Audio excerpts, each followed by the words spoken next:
Imagine being an orphan struggling with life and then getting kidnapped at the age of 7.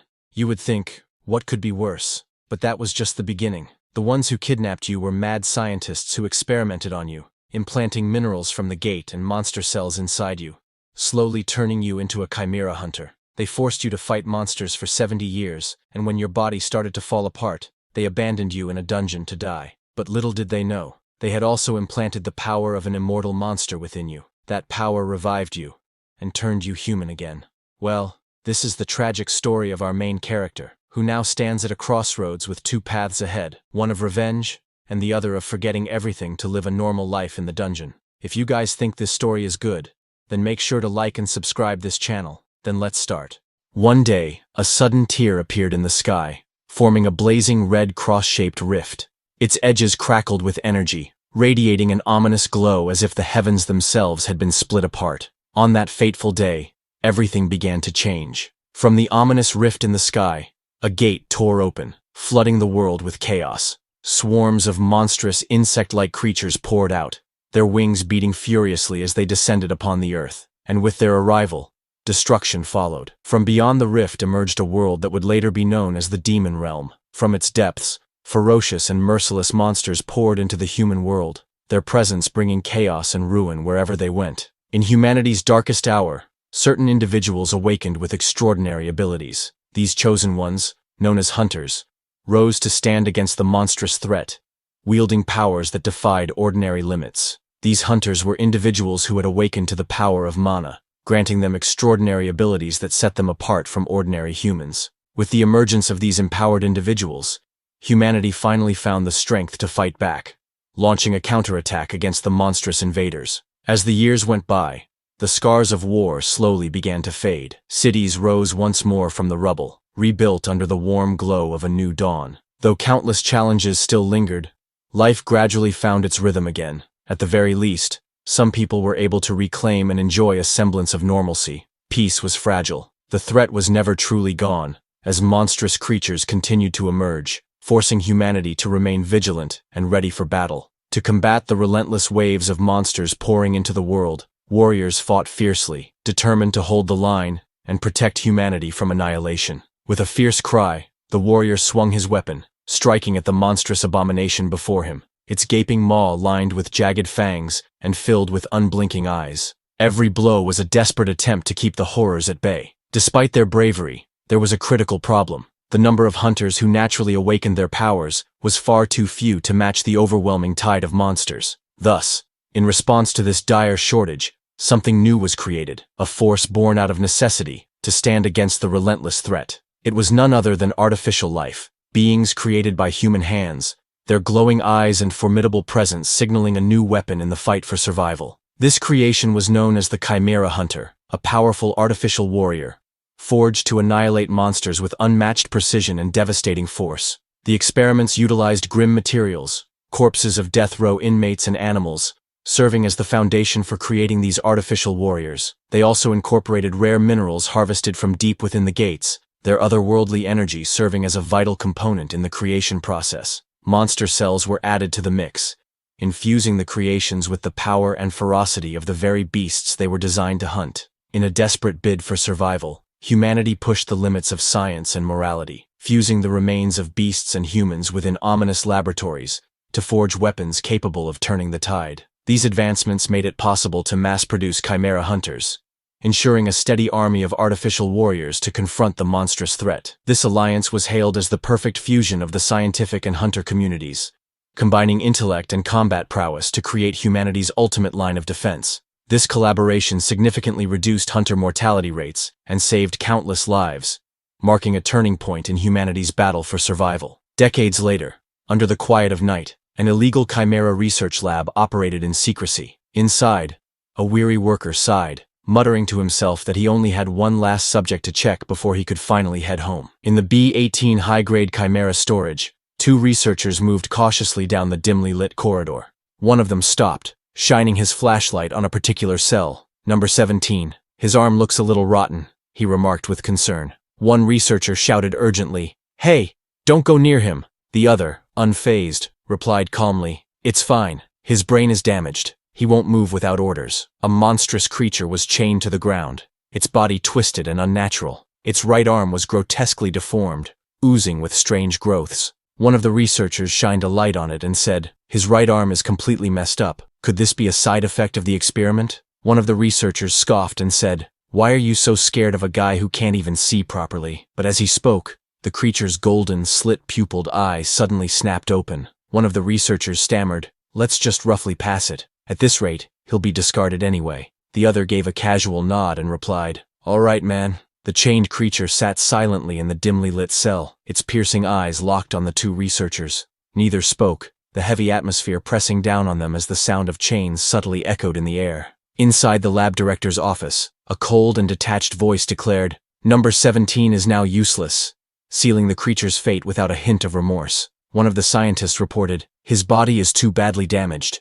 If it were any other one, it would have died already." The lab director, seated behind his desk, responded coldly, "How much longer does it have?" One of the scientists replied, "A month at most." The other nodded in agreement, adding, "I agree." The man smirked slightly and said, "Deploy him in this gate blockade operation. Have him guard the rear when the hunters retreat." Under the dim, cold light, the chained beast lay battered and bloodied. Directors commanded researchers to do not input a return command. Far away, in the scorching skies of the Demon Realm's Rocky Mountain region, the ground cracked beneath a lone figure. Golden streaks of power burst through the air. From the red sky above, a massive golden-scaled beast dove with its jaws wide open, teeth glinting menacingly. Its roar shook the heavens as it descended upon the horned figure below. Number 17 braced himself, his clawed legs digging into the ground as golden energy swirled around him. Blood ran down his back, but his eyes were fierce. The golden beast lunged, but Number 17 swung his massive claw and ripped it apart in midair. Suddenly, the ground around him shattered violently as fiery projectiles rained down.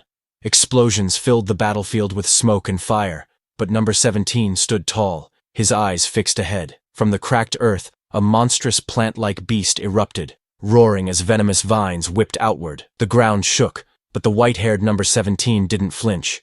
His massive, clawed limbs crushed the earth as his glowing eyes radiated killing intent. With a burst of power, he launched into the sky, leaving a blazing trail behind him. The plant beast recoiled in fear, but it was too late. Mid-air, Number 17 twisted and struck, his claws slicing the monster apart, chunks of red flesh raining down across the battlefield.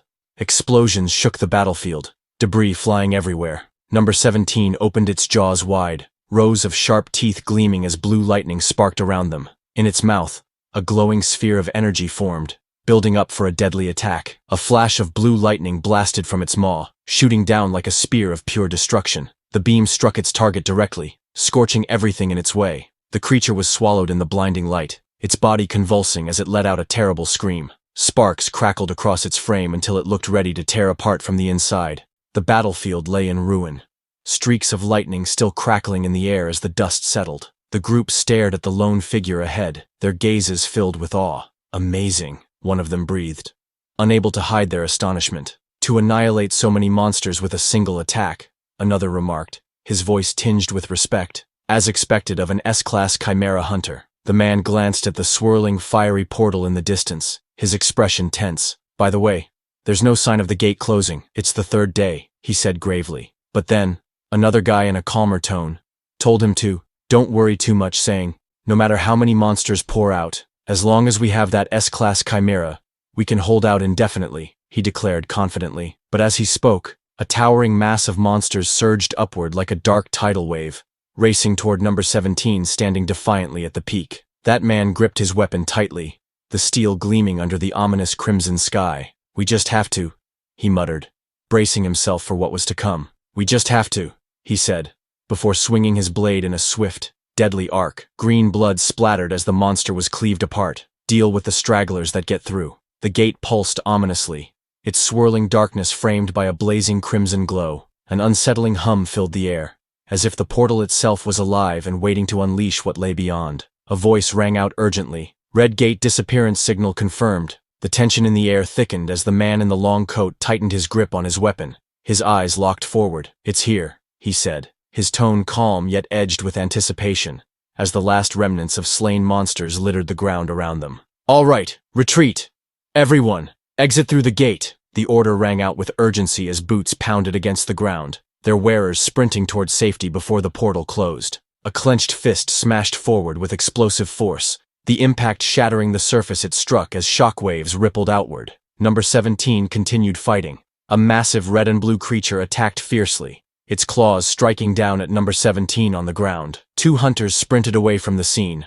One of them, a red-haired woman, called out, "Wait, aren't we taking that number 17? The dark-haired man beside her replied without slowing down, "They said not to retrieve him." The red-haired woman questioned in disbelief, "Isn't that expensive?" Meanwhile, number 17 with piercing yellow eyes struggled under the crushing grip of the massive red and blue claw. "They said its lifespan was over anyway," the man's detached voice replied. As they sprinted toward the gate, the red-haired woman's voice wavered with guilt. "I feel kinda bad. If it weren't for him, the damage would have been immense this time." The dark-haired man shot her a sidelong glance and replied bluntly, "Why worry unnecessarily? You know those guys are practically inorganic." His words were cold, stripping away any sense of individuality. Number 17 was trapped in a crushing grip, blood dripping where the claws dug into its flesh. The enemy's hold was unyielding, as if determined to never let it go. But with one brutal strike, number 17 tore the limb free, spraying white fluid across the air. The blood-soaked figure, hair whipping wildly, stood tall despite the chaos.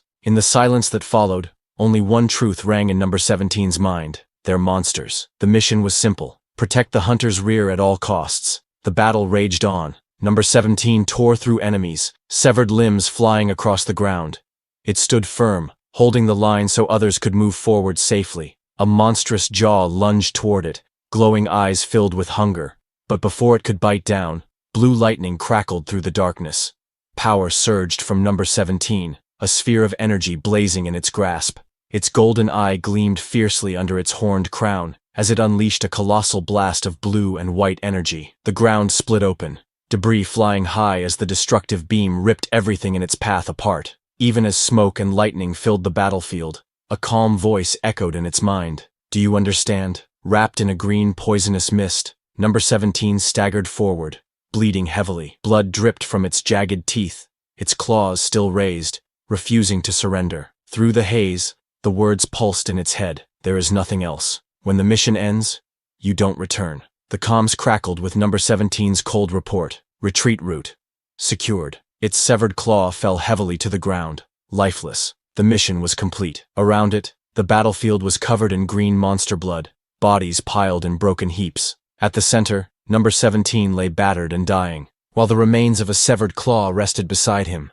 With massive, slime-covered number 17 loomed in the light, its jagged teeth bared as thick green fluid dripped from its body. In his mind, a voice instructed him that return is not permitted. On this day, the final mission report for Chimera Hunter number 17, who met its demise, was recorded as follows: number of hunter deaths, 0. The battlefield was littered with the corpses of countless monsters, their twisted forms sprawled in heaps across the cracked earth. In the foreground, the massive segmented body of a slain creature lay still, green blood pooling beneath it. At the center of the carnage, a lone figure remained motionless, surrounded by the remnants of the brutal fight. The once towering threat had been eradicated, leaving only silence in its wake. Total number of monsters subjugated, 1,823. The staggering count was a testament to the scale of the battle. One hunter against an overwhelming tide of monstrosities, leaving behind nothing but carnage. At the moment of death, in number 17's mind,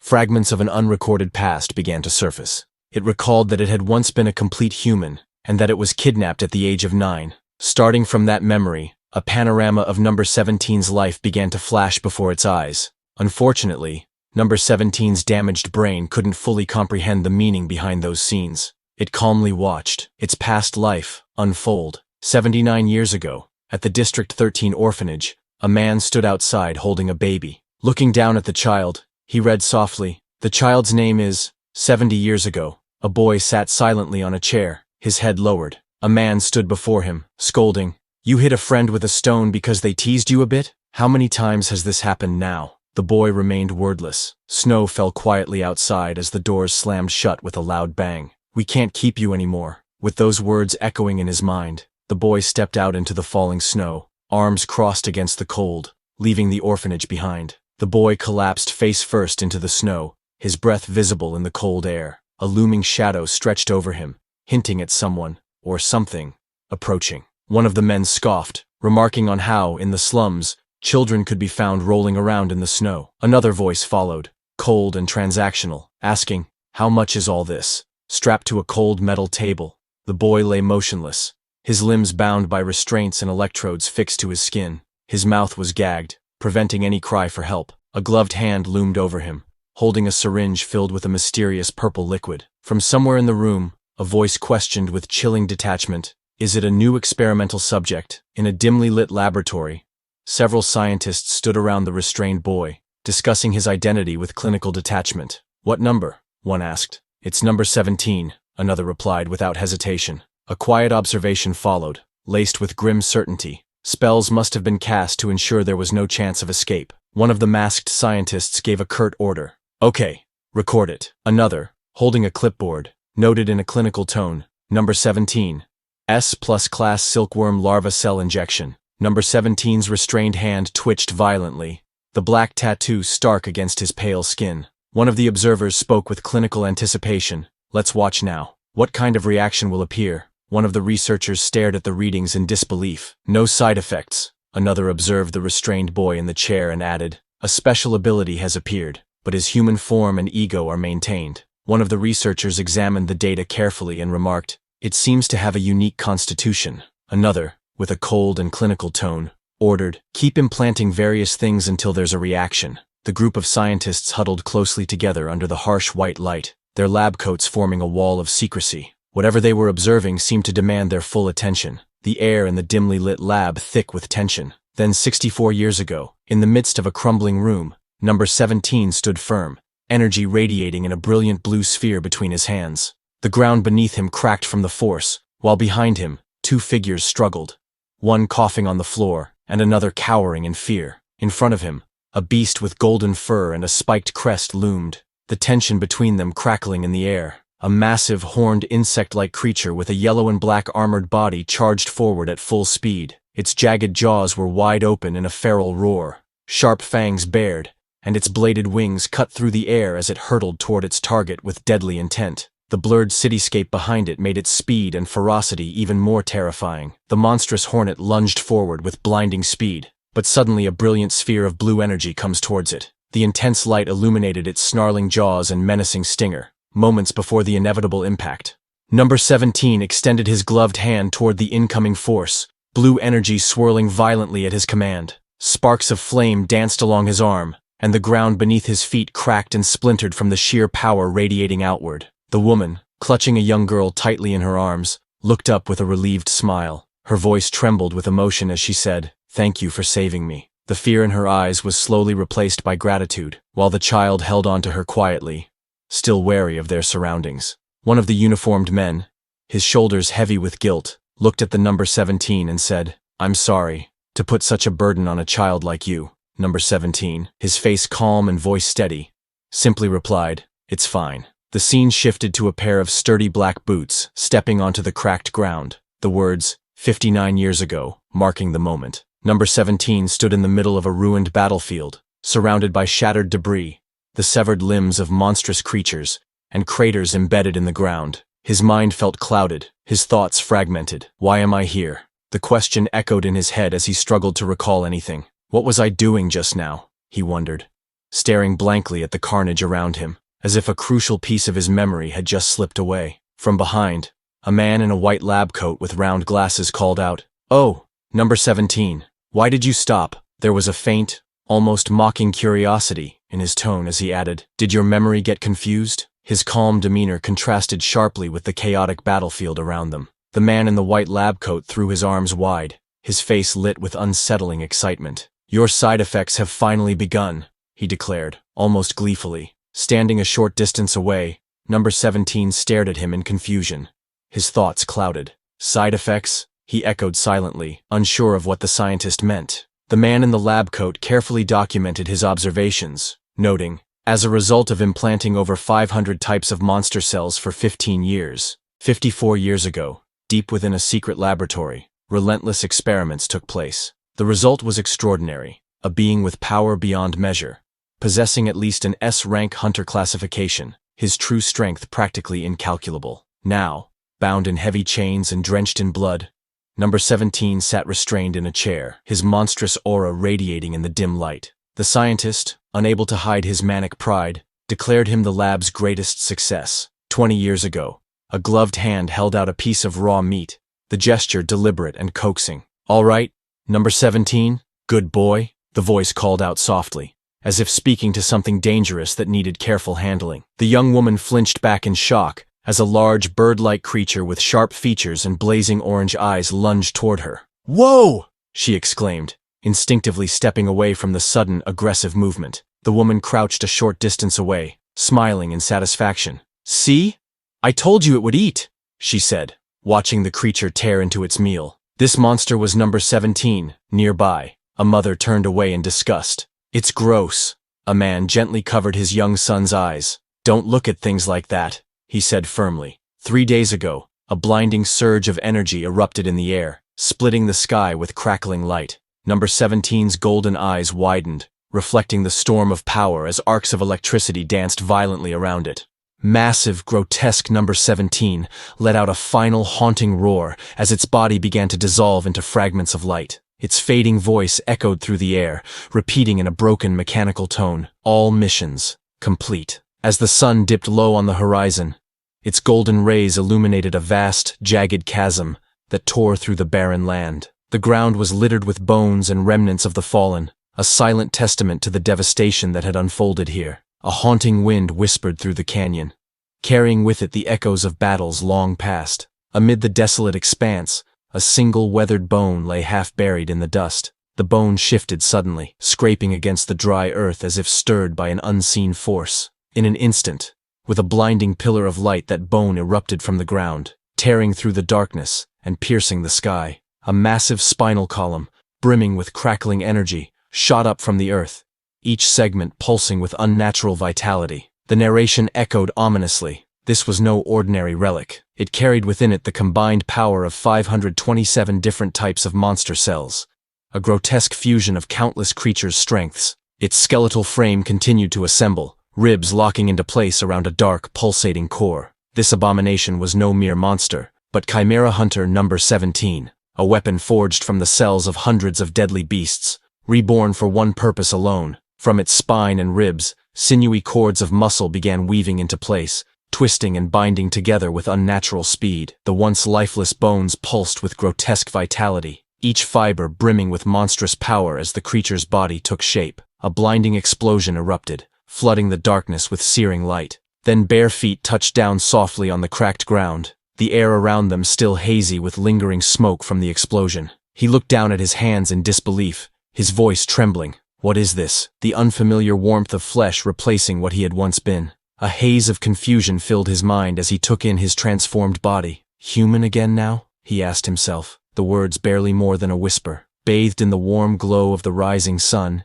he stood at the center of the barren land, his shadow stretching long across the cracked earth. The massive stone arch framed the light behind him, as if the world itself was announcing his return. Revival. The man stood there, looking down at himself in disbelief. His voice trembled as he wondered if he had truly returned to being human again. He looked at his hand, noticing the monstrous claws that had formed. Although he appeared human, he realized that the monster cells within him still remained, meaning he couldn't truly call himself human. Reflecting on the situation, he thought that a lot of time must have passed, and since the lab hadn't come to retrieve him, something unusual was going on. He realized he had been discarded. The experimental number once engraved on his wrist had vanished as well. Looking at his hand, he wondered if this meant he was finally free, no longer bound to the lab or its control. Thinking about the nature of this power, he concluded that such a transformation could only belong to an immortal-type ability. He understood the nature of the ability. It allowed the body to revive up to 3 times, as long as its core remained intact and wasn't destroyed.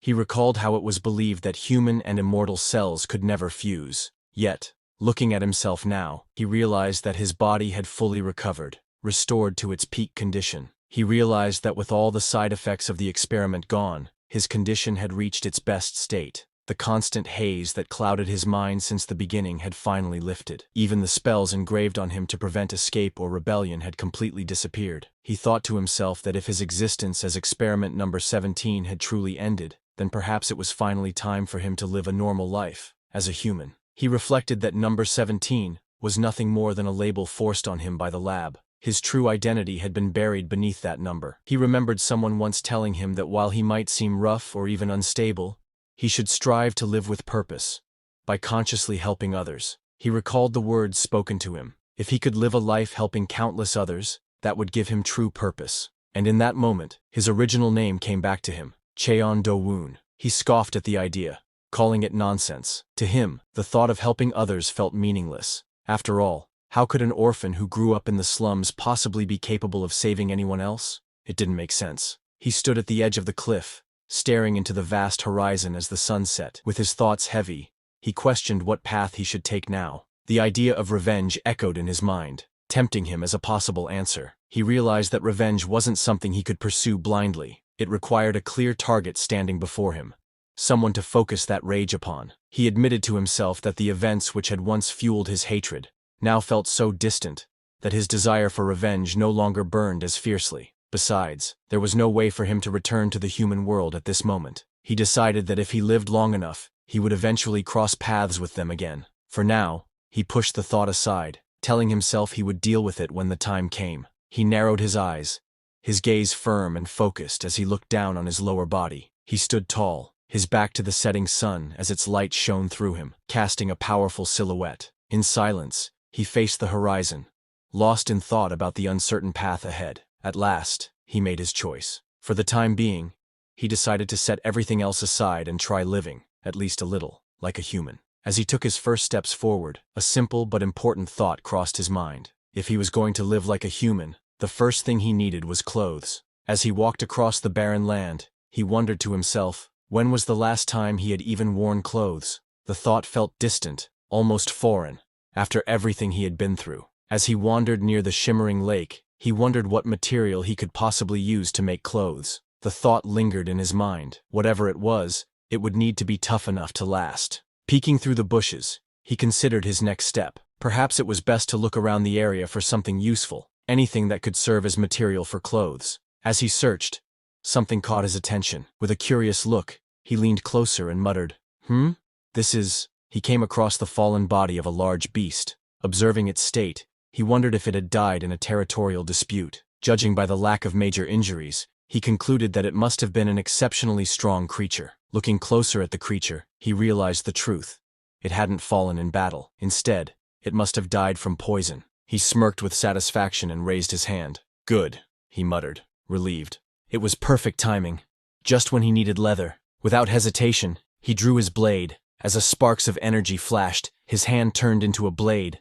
This was another creature's power he got. Holding the curved blade firmly, he muttered with a faint smile, I guess I'll need a blade to make it easier, right? He recalled the lessons he had learned back at the lab. First, cut the belly straight, then make incisions along the limbs, right? He muttered to himself, visualizing the steps in his mind. With a determined look, he nodded to himself and said, Okay, let's try it. As he pressed the blade down, blood unexpectedly seeped out, making his eyes widen in shock, and the next second, his body was suddenly enveloped in a surge of dark gas that comes out of that bird's body. Eyes narrowing, he muttered in disbelief. This is... The air around him twisted violently as a sinister miasma spread out. His eyes widened in realization. Poisonous aura.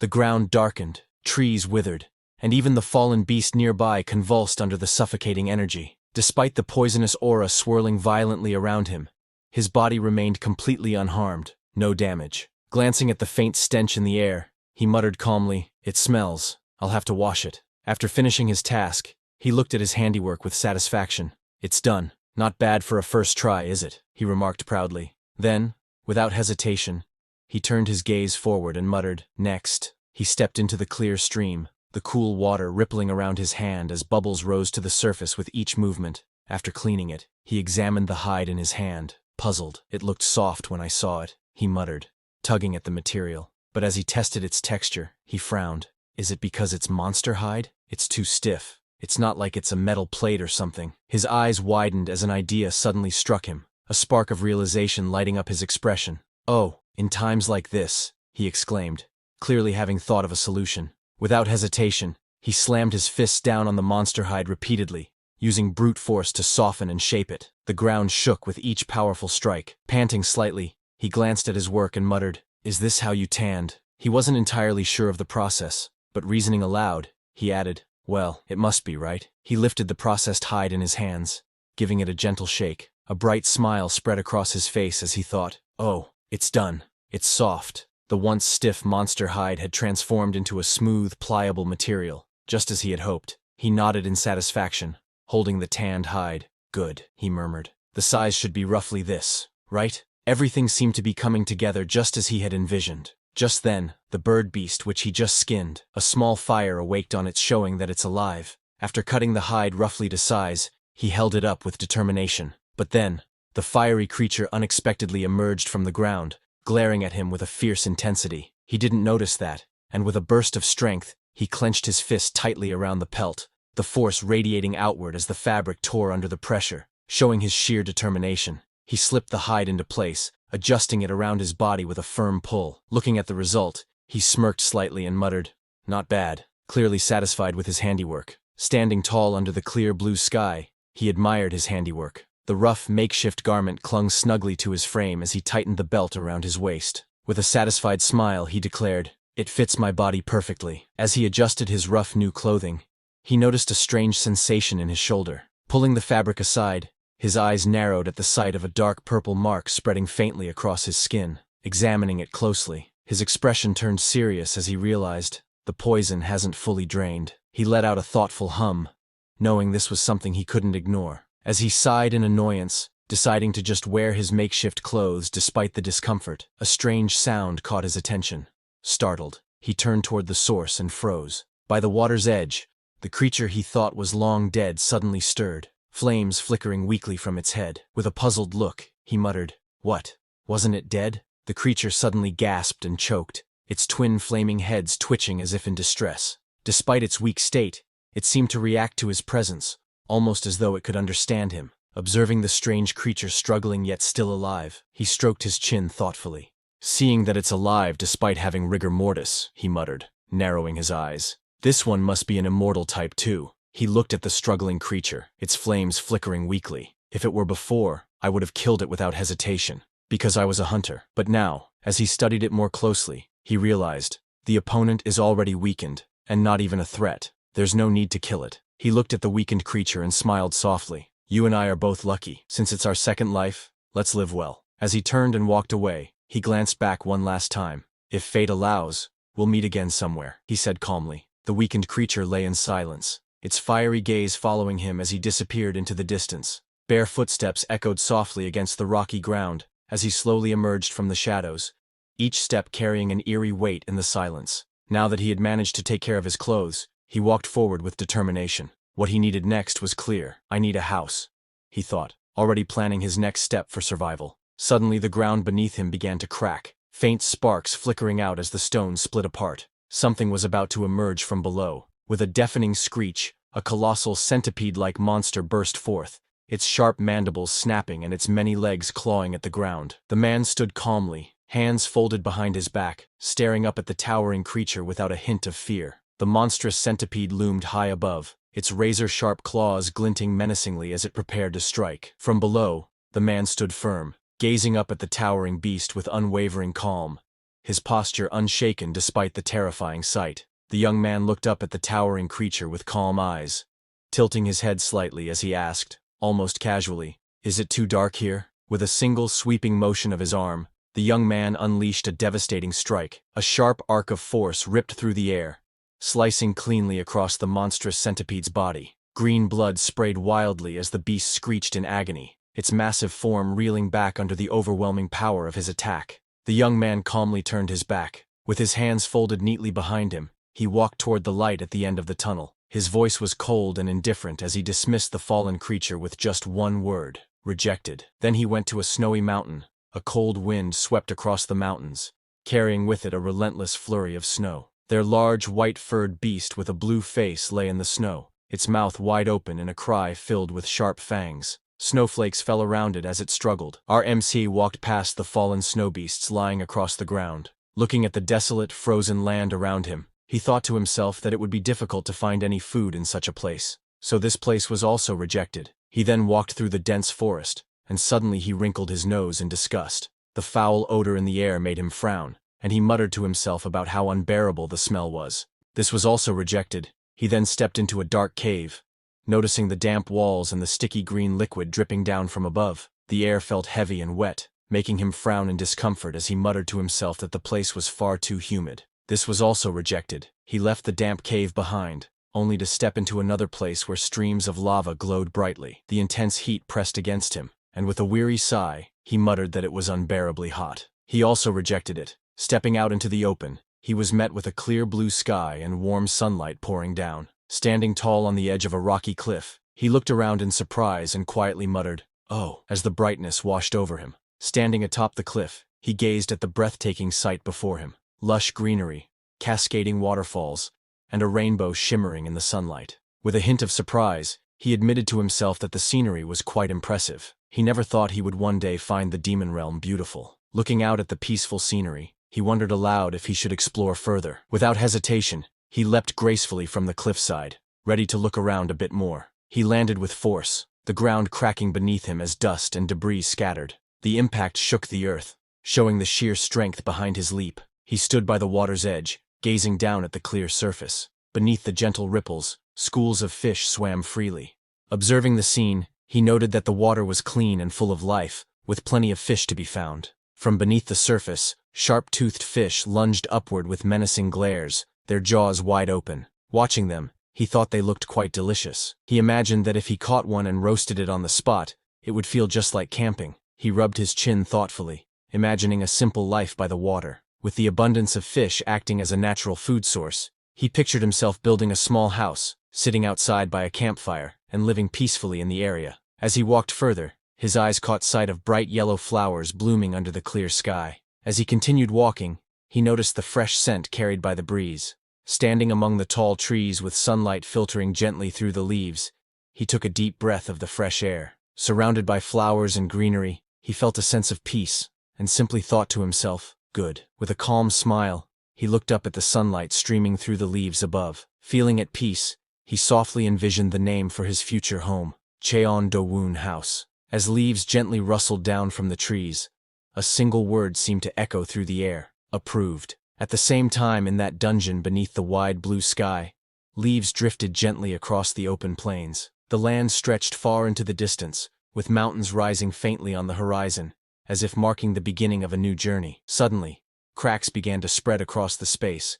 The cracks in the space split wide open, releasing a blinding blue light. In an instant, a swirling vortex appeared, twisting violently as if tearing through space itself, ready to connect this land to another realm. With a thunderous crash, something comes out of the vortex and slammed into the ground, scattering dirt and debris in every direction. From within the smoke and dust, a dark figure emerged. Sparks of red energy crackled around its body, and its heavy steps pressed into the ground. Through the smoke and glowing embers, a robot-like figure appeared, its eyes burning a deep, menacing red. Sparks of energy flickered across its body as it looked around, its mechanical voice echoing with a question. "This is the demon realm." On the other hand, our MC clenched his fist, determination shining in his eyes. He told himself that the first step would be finding a proper site to build his house, setting the foundation for the life he envisioned. With a powerful motion, golden energy burst forth from his hand, arcing through the air. It shot downward like a blazing streak of light, slamming into the forest below with explosive force,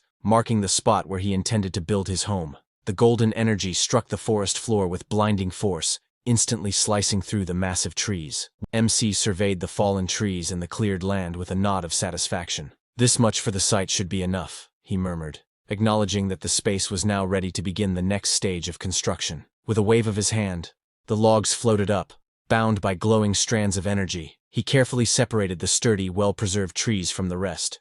MC stood with his arms crossed, gazing at the neatly stacked logs. "This many trees should be enough," he muttered thoughtfully. Then his eyes shifted to the stumps scattered across the clearing, a slight frown crossing his face. "Is the floor too uneven?" he wondered, already considering the next step in preparing the site. MC gripped tightly and pulled with all his strength. In an instant, the ground erupted with a thunderous crack as roots and earth were torn apart. Splinters, soil, and leaves burst into the air, the sheer force of his action flattening the uneven land beneath him. He looked over the vast cleared land, satisfied with the result of his effort. The once uneven ground was now leveled, open to the sky. He pressed his hand firmly against the wooden surface, his thoughts calm and focused. I just moved my hands and feet as my heart guided me, he reflected, allowing instinct to lead the way rather than overthinking. Balancing the massive log on one shoulder, he examined the ground carefully. First, I'll plant pillars at each corner, he muttered. The heavy logs sank into the ground with a solid thud as he planted them firmly in place. What do they call this? Free will? He wondered, a faint smile tugging at his lips. Despite the sweat on his brow, there was a lightness in his heart. Anyway, it's fun. Is it because it's my first time building my own house? He thought, feeling an unfamiliar sense of satisfaction. He moved quickly, almost like a blur, placing one plank after another with steady precision, straightening the base of the structure. Step by step, the house was beginning to take shape. He examined the sticky green substance oozing in his hand, its slimy texture bubbling faintly. Building walls, he muttered. Since there were no nails to use, he had to improvise.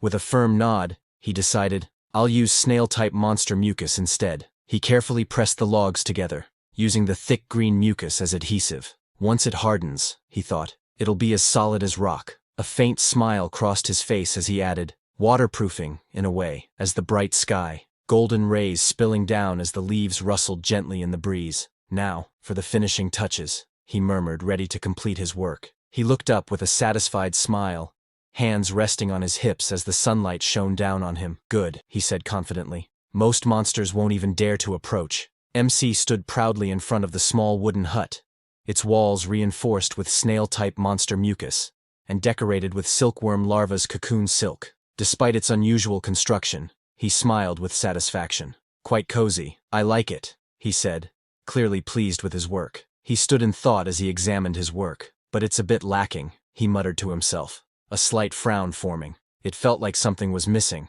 though he couldn't immediately put his finger on what it was. He pondered to himself, what was a normal human house like? His mind drifted back to a memory of a classroom. A teacher stood at the front, pointing to a projection on the screen. See, this is what a regular house looked like before the gate opened, the teacher explained, as the students watched an image of an ordinary home with people and a dog in the yard. He recalled the images from the educational videos he had seen back at the lab. In those recordings, families often gathered happily in their yards, children laughing, parents smiling, and even pets playing around. He glanced into the distance, watching the empty yard. That said, I can't raise human world dogs in the demon realm, he admitted to himself, realizing the harsh reality of his situation. Kneeling down and pressing his hand against the ground, he muttered to himself, plants? Should I make a vegetable garden? But what can I even plant in the demon realm? His eyes widened in realization, and with a sudden spark of inspiration, something had just come to his mind. He suddenly remembered something important.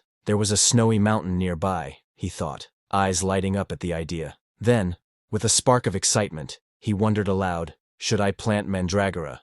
As snow whirled fiercely around the towering peak, the mountain shrouded in a relentless blizzard. The icy winds howled as if warning anyone who dared to approach. Mandragora's habitat lies in the deepest, mana-dense peaks of snowy mountains. But our MC trudged barefoot through the icy terrain, snowflakes swirling all around him. He muttered to himself with a shiver. Speaking of which, it's really snowing a lot. As expected of a snowy mountain, snow fell heavily around him as he looked up at the gray sky. A distant memory surfaced. It was snowing this heavily the day I was kidnapped to the lab too, he thought, the bitter recollection weighing on him like the icy flakes settling on his hair and shoulders. The memory replayed vividly in his mind. At that moment, back then, it was so cold he actually thought being kidnapped was a relief. Looking back, there are some good points about becoming a chimera, he thought.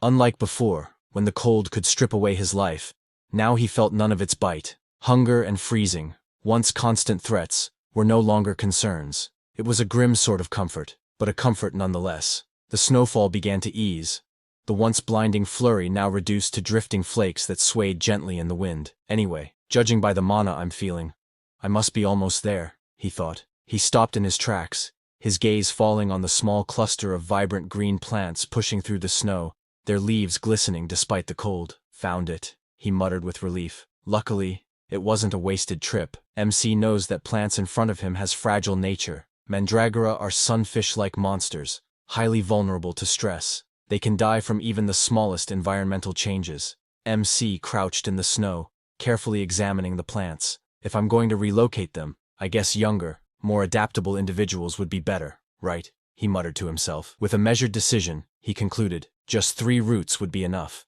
As he yanked the mandragora from the ground, the realization struck him immediately. They're going to scream. I should have covered my ears. As he pulled the plant from the ground, instead of a scream, the little mandragora let out a soft sound. The small creature wiggled in his hand, its leafy head swaying and its round body covered in bits of soil. He blinked in surprise and thought, huh? What is this? He carefully pulled out another mandragora. The tiny creature blinked and let out a soft sound. He looked at it in surprise and thought, one more. He stared at the tiny creature in his hand and thought in disbelief, this one too. The little mandragora wriggled loudly, surprising him even more. He looked at the little creatures in disbelief and thought, no way. Are they? The tiny mandragoras wriggled in his hands, making soft noises. Watching them closely, he wondered, are they sleep-talking? It was well known that mandragora scream is actually a phenomenon that happens only when humans artificially cultivate them. It was revealed that in the low-mana human world, when mandragoras are placed under extreme stress, if they are forcibly pulled out, they let out a terrifying scream, and die as a result. MC observed that since this was the demon realm, the mandragoras didn't scream when pulled out. However, what puzzled him was their lack of resistance. At this point, they should have been struggling desperately to escape, yet they remained still. He suddenly realized the reason behind the mandragora's unusual behavior. Instead of resisting, they seemed to recognize him as kin. Because mandragora cells had also been implanted in his body, he calmly tucked the small mandragoras away, relieved by how easily they accepted him. With a faint smile, he thought that this worked out well. After all, it was better for them if they felt less stressed. MC began to imagine the possibilities for the future. Once the mandragoras had grown well, he thought, perhaps he could ask them for a few root tendrils to brew tea, or even enjoy their fruits as snacks. The thought made him smile as he pictured it vividly. He suddenly recalled an important fact. If the mandragora fruit was forcibly picked, it would become extremely poisonous. Realizing this, he concluded that he would have to persuade them kindly instead of trying to take it by force. MC stood on the snowy cliffside, his eyes narrowing as he listened carefully. From the distance, faint cries echoed through the mountains. It seems there are hunters nearby, he muttered. Though uncertain of their purpose, he couldn't understand why anyone would risk venturing into such a dangerous snowy mountain. He smirked with a confident glint in his eyes. Turning slightly, he asked aloud, almost playfully, shall I go grab some gatestone quickly? On the other hand, 2 men were fighting something. One of the men clenched his teeth in fury, shouting, damn it, to use us as bait and run off. His companion, gripping his weapon tightly, snapped back with urgency. They're coming again. The tension in their voices revealed just how dire their situation had become. From the darkness of the snowy forest, monstrous creatures lunged down upon the hunters with terrifying speed. The 2 men on the ground braced themselves, weapons raised, but the overwhelming number of beasts was too much. A monstrous snow beast lunged forward, its gaping jaws splitting unnaturally wide. Inside its maw, rows of razor-sharp fangs glistened, but what was even more horrifying were the writhing, fleshy tentacles that extended from its throat. The hunters were now face to face with a nightmare far beyond their imagination. One man thrust his hand forward, summoning a glowing blue barrier that blocked the charging beasts.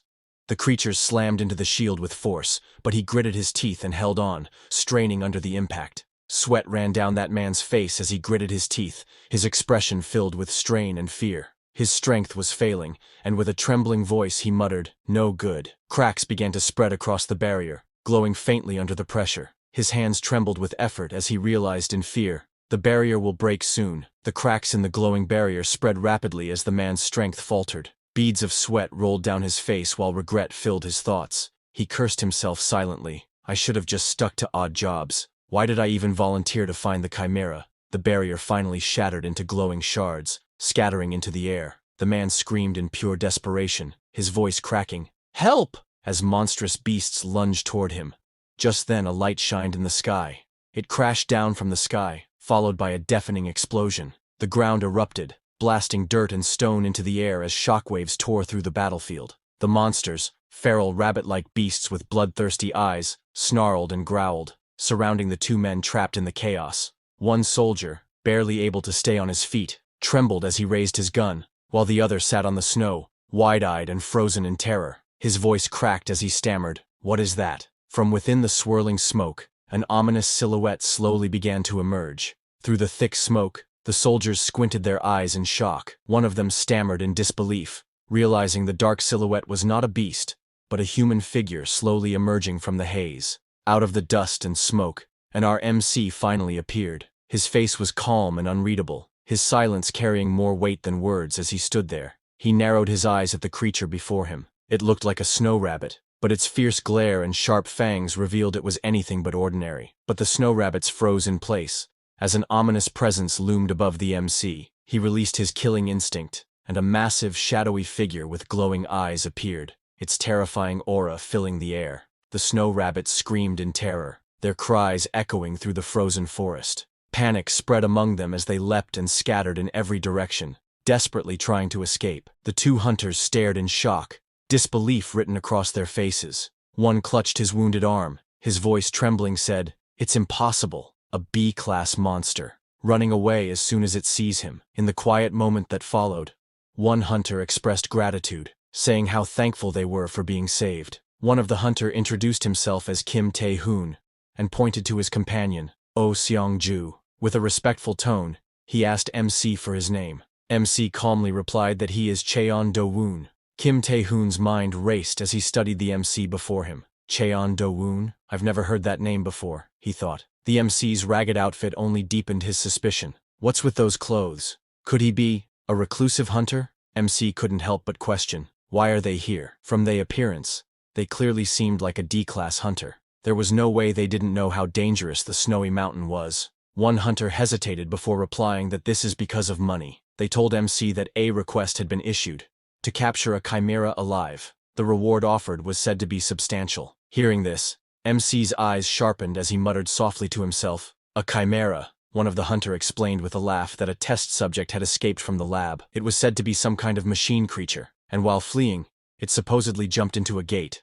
Hearing this, MC thought to himself with relief, if it's a machine creature, then they're not looking for me. MC made up his mind, thinking to himself, I should grab the gate stone and go. MC then questioned suspiciously, but where are your bags? You didn't come to the demon realm empty-handed, did you? The gate stone, one of the hunter quickly made up an excuse, stammering. Those team members, those guys took everything and ran off. Clutching his wounded shoulder, the man gritted his teeth and shouted, they intended that from the start. Inwardly, he regretted not realizing it sooner, thinking, I should have noticed when that B-class hunter offered to let me join.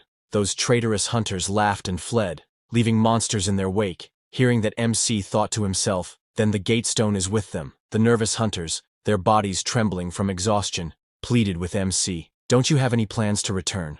We're almost at our limit, you see, one stammered desperately. The other added, you know well what happens when you're contaminated by mana, don't you? They looked at him with a mix of fear and urgency, hoping for mercy. Well, the time a hunter could endure in Demon Realm varied greatly depending on their awakening grade. If they failed to return to the human world in time to purify the mana within them, most would inevitably die. But there was one anomaly. Our MC was the exception. Both of the hunters' desperate voices echoed. One asks that, can't he please take them to the human world, adding that his pregnant wife is at home. But MC wasn't listening to them, and was using his powers to search the other hunters. Found them, he muttered, locking onto his targets with unwavering focus. The desperate plea of the hunters was suddenly cut short. With a thunderous burst, MC shot forward with terrifying speed, the force leaving a deep crater behind. The two hunters froze, wide-eyed, as Cheon-do-woon suddenly leapt into the sky with incredible speed. The hunters panicked and shouted after him. Mr. Cheon-do-woon! One of them cried out in shock. Where are you going? The other yelled, their voices filled with confusion and desperation. On the other hand, the little robot was running away, its glowing eyes fixed on the bright streak. It didn't say a word, only a quiet pause, as if processing everything it had just witnessed. The little robot reached at the edge of the snowy cliff, its small footprints trailing behind it. From above, it gazed down at the dark, thorn-filled forest below. Snow fell gently, but the eerie sight of the twisting shadows made it cautious. The robot quietly noted to itself that this place seemed very dangerous. From behind, a group of hunters spotted the small robot standing ahead on the snowy cliff. Seizing the moment, one of them shouted that this was their chance, and urged everyone to capture it quickly. Without hesitation, they all charged forward, shields and weapons ready. The small robot turned its head slightly, its glowing eyes steady as faint sparks lit up around its frame. In a calm yet ominous tone, it muttered, dangerous things. The robot's transformation was sudden. Its once warm yellow eyes now burned with a sinister red glow. Crimson sparks and violent energy crackled around its body as its form shifted into a darker, more menacing version of itself. The robot system activated, its cold voice echoing just one command. Its only purpose now was clear: to eliminate everything in its path. 4 warriors attacked the robot together. One leapt from above with a shield in hand. Another swung down with a glowing purple sword. A woman surrounded by a magical aura rushed forward, while a man with a heavy blade slashed fiercely from the ground. The robot, its body shining with red energy, raised its arm to defend against their combined assault as the battle exploded around them. Sometimes later, our MC arrived at that place. He looked ahead with surprise. In a worried voice, he wondered if he had arrived just a little too late. He walked across the blood-stained snow, noticing the abandoned gear scattered around. From the scene and a return stone floating in air, he realized that all the hunters had already run away. The hunters had even left behind their luggage in their rush to escape. On the ground, mixed among the bloodstains, were both small childlike footprints and the tracks of animals. Seeing that, MC wondered if the creature had been fighting those hunters while changing its form. He remembered those hunters telling him that an experimental subject had escaped from the lab. It was a mechanical creature, and during its escape, it transformed and jumped into a gate before vanishing. The creature was created from liquid metal, allowing it to freely change its shape. However, since the material was rare, it was made small, about the size of a child or a large dog. MC thought about the mechanical creature. The fact that it managed to overpower 5 B-rank hunters all on its own was truly impressive. On the other hand, Kim Yao urgently called out, telling Xiongju to snap out of it. Xiongju, weak and trembling, said he is done for, explaining that his whole body was contaminated with demonic energy. Kim Yao refused to accept it, shouting at him not to talk nonsense, and reminding him that his child was going to be born next month. With blood dripping from his mouth, Xiongju weakly begged Kim Yao to tell his wife that he was sorry. Tears streamed down his Kim Yao's face as he cried out desperately, pleading with Xiongju to hold on just a little longer. As despair filled the air, Kim Yao questioned if miracles truly existed. At that moment, a glowing figure stepped forward, their foot touching the ground like a sign of hope breaking through the darkness. Tears still streaming down Kim Yao's face, his eyes widened in shock as a sudden radiant light appeared before him. As the golden light cleared, the Kim Yao's eyes widened in disbelief. Standing before them was Cheon Do-woon, carrying a huge pack on his back. They were stunned to see that the pack he carried was their missing luggage. Immediately, Kim Yao rushed forward, going towards Cheon Do. He dropped to his knees in desperation, his voice trembling as he pleaded. He begged Cheon Do-woon to save them, his cries echoing through the snowy forest. Cheon Do-woon stood there surprised to see him. Kim Yao said he knew that in the lawless demon realm, once it's taken, it's over. So he fell to his knees, and takes out money with trembling hands, explaining that he and Seong-su had brought 2 checks worth 10 million won each, calling it the value of their lives. With desperation in his voice, he pleaded, begging to buy just 1 gate stone. Kim Yao's words echoed. He told MC that if they didn't return now, death was certain. Cheon Do-woon's eyes shifted to the checks trembling in the man's hands. 20 million won? He muttered, his expression unreadable. Cheon Do-woon thought to himself that he couldn't use the money right now, but it would definitely be useful once he went to the human world later. So Cheon Do-woon takes out a gate stone and broke it, releasing its energy. Kim Yao bowed deeply, holding on to Cheon Do-woon's hand with gratitude as the glowing return portal swirled behind them. With a trembling voice, he said that he would never forget this favor for the rest of his life. As chaos unfolded around him, Cheon Do-woon quietly looked at the stack of money in his hand, his face calm and unreadable, while Kim Yao turned to Xiongju, asking him to get up quickly, saying if they go fast, they might live. But before they leave, Cheon Do-woon asked them if a gate stone cost around 200,000 won in the human world. Kim Yao, supporting injured Xiongju, looked puzzled, and replied that gate stones now cost about 1 million won, and questioned why Cheon Do-woon was asking. Hearing that, Cheon Do-woon extended his hand towards Xiongju, and grabbed his shoulder, saying, "It just feels like he received too much." Cheon Do-woon smiled as faint blue energy started swirling around his fingers. With a calm tone, he told them that he would give them something else as change instead. Just as he said that, a surge of bright blue energy erupted around Cheon Do-woon, swirling like flames and shaking the air. Both of the hunters stared at him in shock. Blue flames of mana swirled violently in the air as Cheon Do-woon released his power. Kim Yao realized that Cheon Do-woon is injecting mana, covering his face from the overwhelming energy. He shouted, asking him Cheon Do-woon to wait, because he knows that injecting mana was an act so dangerous that even A-rank hunters avoided it. If the flow of mana clashed and became tangled, the mana core could shatter, causing both individuals to die instantly. The danger was clear. Kim Yao knows that if this continued any longer, both of them would undoubtedly perish. But as the mana flow stopped, Xiongju looked down at his hands in shock. A warm glow surrounded him as he realized what had happened. The demonic energy within him had been completely purified. In excitement, he hugged Kim Yao, whose eyes wide with shock and relief. Xiongju cried out with joy, shouting that they were alive.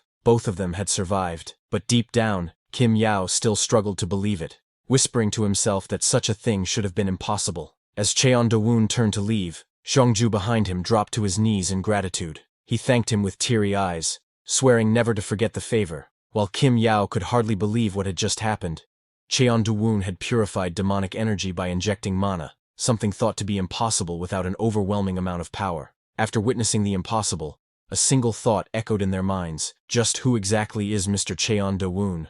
On the other hand, Cheon Do-woon walked steadily with a large pack strapped to his back. His expression was calm as he let out a thoughtful hum, lost in his own thoughts. Cheon Do-woon arrived at his small wooden home, relieved to see that no intruders had disturbed it. He looked at it fondly. He thought it had been a satisfying outing, especially since he had gained some unexpected income. Cheon Do-woon glanced at the small mandragora tied to his waist who had waken up. Seeing its drooping leaves, he wondered if the long journey had worn it out. Cheon Do-woon knelt down in front of his small home, carefully planting those mandragora into the soil. As he worked, he thought to himself that this much should be enough. But as the small mandragora swayed in the soil, their faces gloomy. They let out low, unhappy sounds, clearly showing their dissatisfaction. MC noticed the little mandragora unhappy expression and frowned. He wondered aloud what they didn't like. Maybe they are upset because their home had been moved by force. Then, thinking further, he guessed they might be hungry from being carried around without soil. Cheon Do-woon reached out his hand, letting a soft blue glow of mana flow from his fingertips into the soil, asking little mandragora, shall he give them some mana because they usually enjoyed it. The little mandragora began to glow with joy, happily responding to the mana they had received. Watching this, Cheon Do-woon remarked that they seemed more at ease now. But Cheon Do-woon suddenly sensed something unusual. Narrowing his eyes, he thought to himself, this presence, it feels familiar. Cheon Do-woon realized that it's the robot the hunters have been chasing. It was a small mechanical creature, clutching branches as if to camouflage itself. Confused, MC wondered, what business does a machine like that have with me? Cheon Do-woon decided not to overthink it. Calmly, he thought to himself that, well, if it really has business with him, it'll show itself sooner or later. Cheon Do-woon glanced at the stack of money and thought to himself that there was no rush. He would keep it aside for now and only use it when he truly needed it later. Then he sat inside the wooden cabin and unpacked those hunters' backpack. Inside was cooking pots and many supplies. He looked down at them and thought to himself that it was time to organize the luggage he had brought. Cheon Do-woon began checking through his belongings one by one. He had a portable burner and a cooking pot set, perfect for outdoor cooking while hiking, camping, or fishing. There were also 8 gate stones, items that allowed free travel between the human world and the demon realm. He pulled out some spare clothes, though they were contaminated with pollen and needed washing before use. Lastly, he had 2 sleeping bags and a blanket, essential for staying warm at night. Seeing all of this, he thought to himself that those hunters had come very well prepared, which was definitely a good thing for MC. Cheon Do-woon picked up a red packet and realized it was ramen. A wave of nostalgia hit him, as he wondered if the last time he had eaten it was back when he was a child living in the orphanage. Cheon Do-woon smiled as he held the ramen packet in his hands. Feeling the hunger in his stomach, he thought it was the perfect time. With a spark of anticipation, he decided to try cooking ramen. Cheon Do-woon read the ramen recipe, which instructed him to fill 500 milliliters of water. Standing by the river with a pot in his hands, he wondered if he should just estimate the amount by weight. As Cheon Do-woon stood by the river with his pot, ready to collect water, a sudden splash broke the surface. Fierce-looking fish with sharp fins leapt out toward him.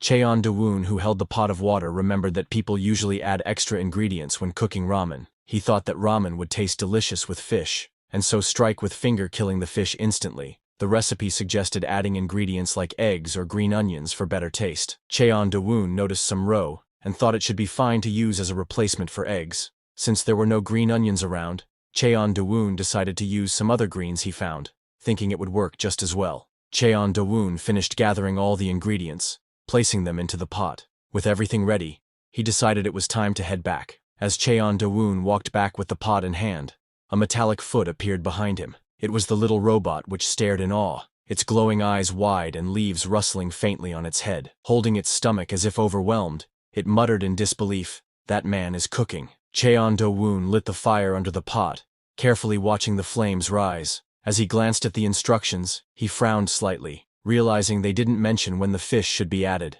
Cheon Do-woon stood by the wooden table he had just crafted from a log moments ago. Looking at the pot, he shrugged and decided, "I guess I'll just boil it all together," as he tossed the ingredients in to cook. But as the smell of his cooking loomed over nearby mandragora, their tiny bodies trembling, they twitched uncomfortably, smelling the strange scent. The strange scent drifted through the air, winding its way past the trees as the sunlight filtered through the leaves. The little robot caught the drifting aroma, its sensors twitching as drool leaked from its mouth. "Cooking smell," it murmured, clearly drawn toward the source. "I want to eat it too." "How?" it muttered, its steps following the trail despite knowing it wasn't built for such desires. Its memory stirred, tying the present scent to something once glimpsed long ago. Its body transformed because it saw it in the lab that humans like dogs and humans help if they felt pity. So it transformed into a pitiful-looking dog, whose one leg is injured. Robot let out a soft whine as it approached. Cheon Do-woon, sitting at the table,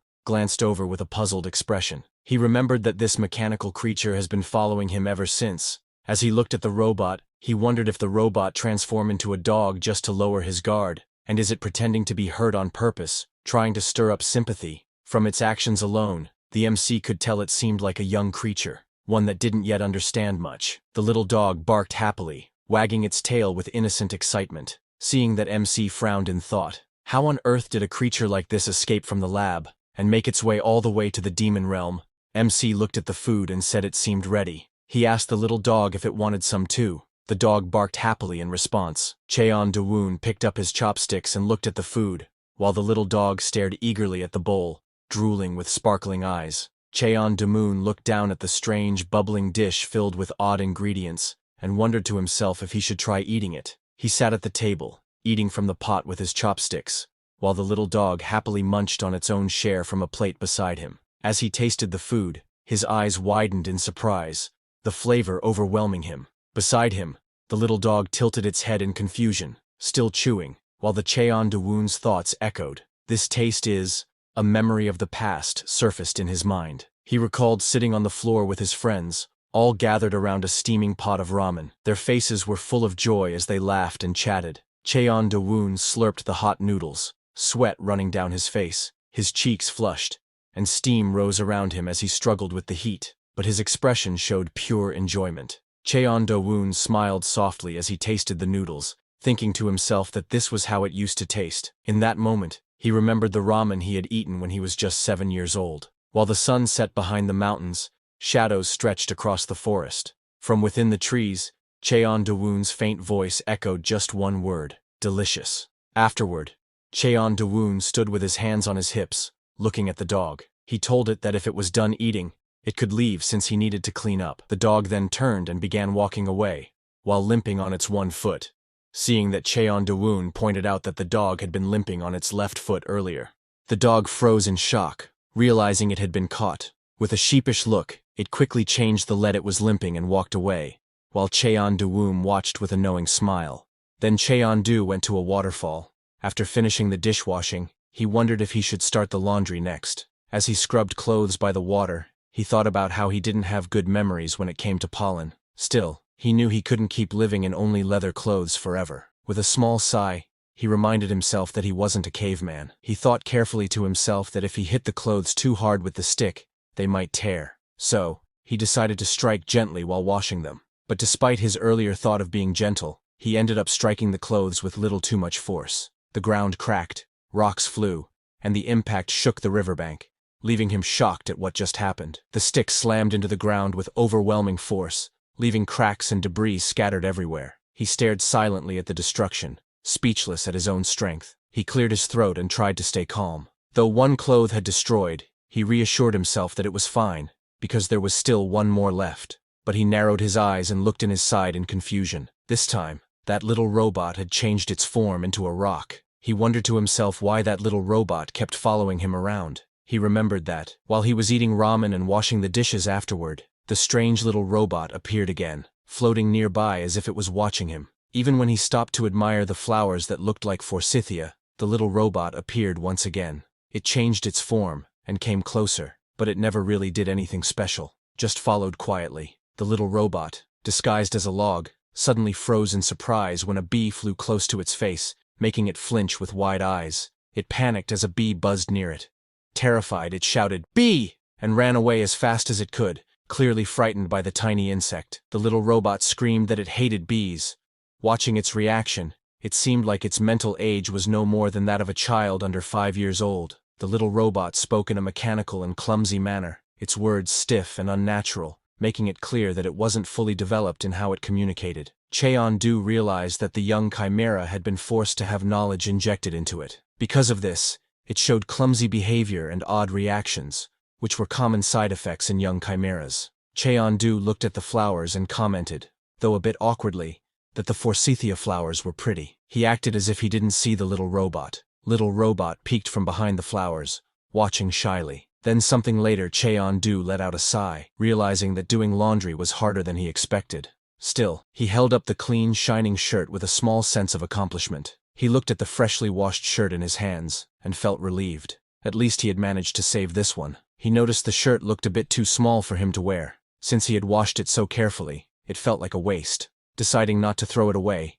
he hung it to the side. Then, he thought to himself that it was time to go check on the mandragoras. While he goes to check on them, the little robot, disguised as a rock, stayed silent, only its glowing eyes showing any sign of life. The little robot grabbed the wet shirt, thinking that since the man wore clothes, it should too. The little robot put on the wet shirt and said proudly that it also wore clothes, trying to imitate the man. The little robot happily declaring that it now belonged to him. He stood proudly, glowing with excitement. Golden light surrounded the creature as its form began to change. Shiny, wavy brown hair appeared, glowing beautifully in the transformation. The golden light continued to glow as the transformation went on. From within the shining clothes, a human hand appeared, clenched tightly into a fist. The transformation was complete. The small robot now stood in a full human form, with long brown hair flowing behind and fists resting proudly on its hips. It felt perfect, as if this form was its true self. On the other hand, Cheon-du looked at the little mandragoras in concern.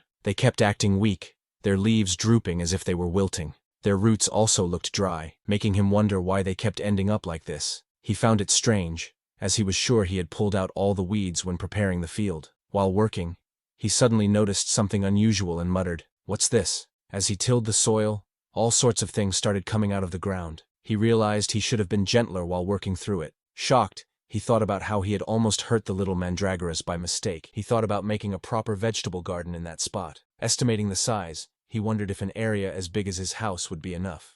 Just then, he noticed something appear behind him. He looked back and saw a young girl with long, flowing hair peeked out shyly from behind a tree. Her bright golden eyes widened with curiosity as she softly greeted, "Hello." Cheon-du looked surprised, immediately recognizing that it's the little robot. He thought to himself, "This time it's a girl. Is she finally talking to me?" Gathering himself, he responded softly, "Yes, hello there." The little girl looked at the wooden house with hesitation and asked softly if it belonged to him. Cheon-du simply replied with a calm, "Yes." The little girl nervously asked if he was a native of the area. Hearing her question, Cheon-du smirked slightly and thought to himself whether he should tease her a little. Cheon-du said yes and asked her which tribe she belonged to. Surprised and nervous, the little girl stammered, repeating the word tribe in confusion. The girl nervously pointed far away, claiming she came from across the waterfall, a very distant place that he wouldn't be able to find. Cheon-du thought for a moment and asked if she was from the coconut tribe, since they lived near the waterfall. The girl quickly nodded,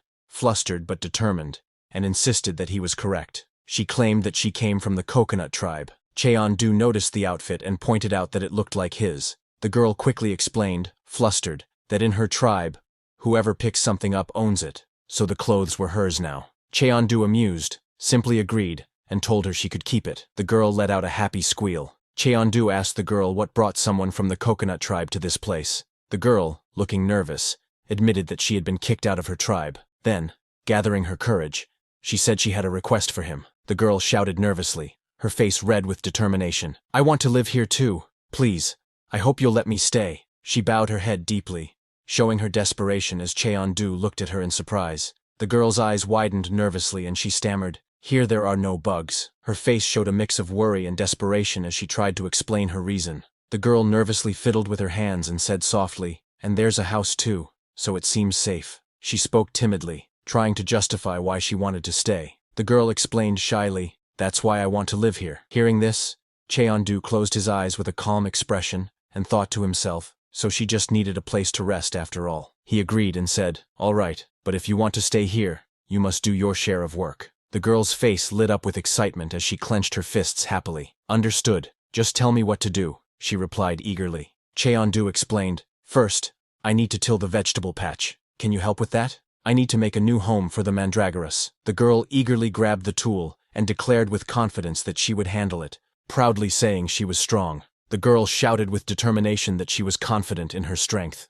With incredible power, she charged forward, tearing up the ground and sending dirt and rocks flying everywhere. Cheon-du watched her run with overwhelming strength, realizing she had no intention of hiding who she really was. He thought to himself that maybe it was because she had only ever lived in a lab, and so she didn't understand how a normal child was supposed to act. Cheon-do introduced himself and asked the girl for her name. She froze for a moment, startled, and nervously repeated the word, "name," as if unsure how to respond. The girl thought to herself that she didn't have a name. She decided she would make a new one, choosing it based on the pretty flower she had once seen. The girl raised her hand proudly and announced with a bright smile, "My name is Kim Nari." Cheon-do tilted his head and asked, "Forsythia?" The girl stomped her foot angrily and shouted, "It's Kim Nari." Then few minutes later little Nari proudly announced that the work was all done. Cheon-do observed and commented that it was finished quickly. A stone fence, carefully made by Cheon-do, surrounded the tilled patch of land. Then he planted the mandragoras there. Little mandragoras jumped around happily with bright smiles, clearly excited and full of energy in their new home. Cheon-do watched them and thought he should have tilled the field more carefully. Meanwhile, Kim Nari stayed quiet, simply observing. Cheon-do suddenly turned his head, sensing something unusual. His expression sharpened as he clearly noticing something that caught his attention. Little Nari suddenly burst into tears, her eyes filled with sorrow. Cheon-do looked at her in surprise and asked why she was crying. Sniffling, she admitted that seeing the mandragoras reminded her of her lost friends, and the memory overwhelmed her with emotion. Cheon-do looked at her with surprise, thinking to himself, "Friends? There's no way she could have had something like that in the lab." He couldn't believe her words, feeling puzzled by what she meant. Just then, little Mari's eyes widened in shock as a loud, terrifying noise echoed around her. A tear rolled down her cheek, and she gasped in fear. Dark shadows spread across the sky, surrounding the area where the small house and vegetable patch stood. Cheon-do calmly told little Nari not to be too surprised, explaining that the frightening noise was just monsters hunting each other, a common sound in this place. Little Nari, trembling and crouched on the ground, nervously admitted that before coming here, she had seen a monster that looked like a chick, and it seemed like several monsters were attacking it. Hearing that, Cheon-do widened his senses and calmly confirmed, "It seems so." Little Nari trembled as she listened, her voice filled with worry. She said it sounded like the creature was in pain and must be hurting. She added that it seemed to have been bitten. Cheon-do, standing calmly beside her, explained without emotion that the creature would soon be eaten, for this was the demon realm after all. He asked her perhaps she saved that monster. Hearing that, little Nari clutched her head. Trembling, she shook her head and cried out in despair, insisting that she couldn't save monsters. Seeing her reaction, Cheon-do wondered if the side effects of the brainwashing command were still affecting her. It seemed she couldn't move according to her own will. Cheon-do thought to himself that he needed to be careful with his words so they wouldn't sound like commands. Smiling gently, he said to the little Nari, "If you help, the monster might survive. Do you want to go and take a look?" Hearing this, the little Mari's eyes widened in surprise, clearly moved by his words. She shouted, "I'll be back," as she launched herself high into the sky, leaving Cheon-do watching her soar upward with determination. On the other hand, huge insect-like monsters with sharp wings and fierce eyes rushed forward aggressively, their movements fast and threatening as they filled the battlefield with danger. Their target, a small, fluffy creature, lay on the ground, weak and injured, its body trembling in fear. One of the giant insect monsters struck at it with a sharp claw, aiming to finish it off as the helpless creature cried out softly in pain. Just then, little Nari rushed in, shouting, Don't torment it! She struck the giant insect monster with all her strength, knocking it back. The small, fluffy creature on the ground looked up in shock as she defended it bravely. Little Nari clenched her fist tightly, determination shining in her teary eyes. With a firm resolve, she thought to herself, I will save it. A memory of past flashed in front of her eyes. In a dimly lit hallway, two children whispered nervously. Pointing at little Robot 1 asked if she had taken first place again in the rank battle. The other, sweating with worry, muttered that if this continued, they would be used for dangerous experiments with high chances of failure. This made those children angry, and they took little Robot's small, yellow toy and torn it. They throws it on the ground, with tufts of its fluffy feathers scattered around. The other children shouted angrily, Let us live too, if only you weren't here. They ganged up, kicking and beating the small robot. Curled up on the floor, the robot thought sadly, Why, I just did as I was told. The small robot trembled. In its mind, it cried out, It hurts. Please stop. Little Nari could not save her toy there, so this time she have divided to save this little white creature. Little Nari shouted with all her strength. Stop! Her cry echoed as the ground shook. Green liquid splattered, and energy burst outward. The force of her will pushed against the chaos, demanding everything to come to a halt. She clenched her fist tightly, her eyes burning with anger and pain. She shouted that many people tormenting just one person was wrong. Her voice filled with the weight of her emotions as energy flared around her. Little Nari shouted with all her strength, declaring that ganging up on one person was a bad thing. With fierce determination she charged forward, her energy bursting out wildly as she struck against the attackers. On the other hand, Cheon-du knelt on the ground, gently touching the small mandragoras on the soil, giving them energy. Looking at them closely, he asked softly, Is it delicious? Just then, little Nari shouted loudly, calling out, Mister! Cheon-du, startled, quickly turned his head to ask her, but it froze mid-word. Little Nari's eyes filled with tears as she clutched the small creature in her arms. Panicking, she cried out.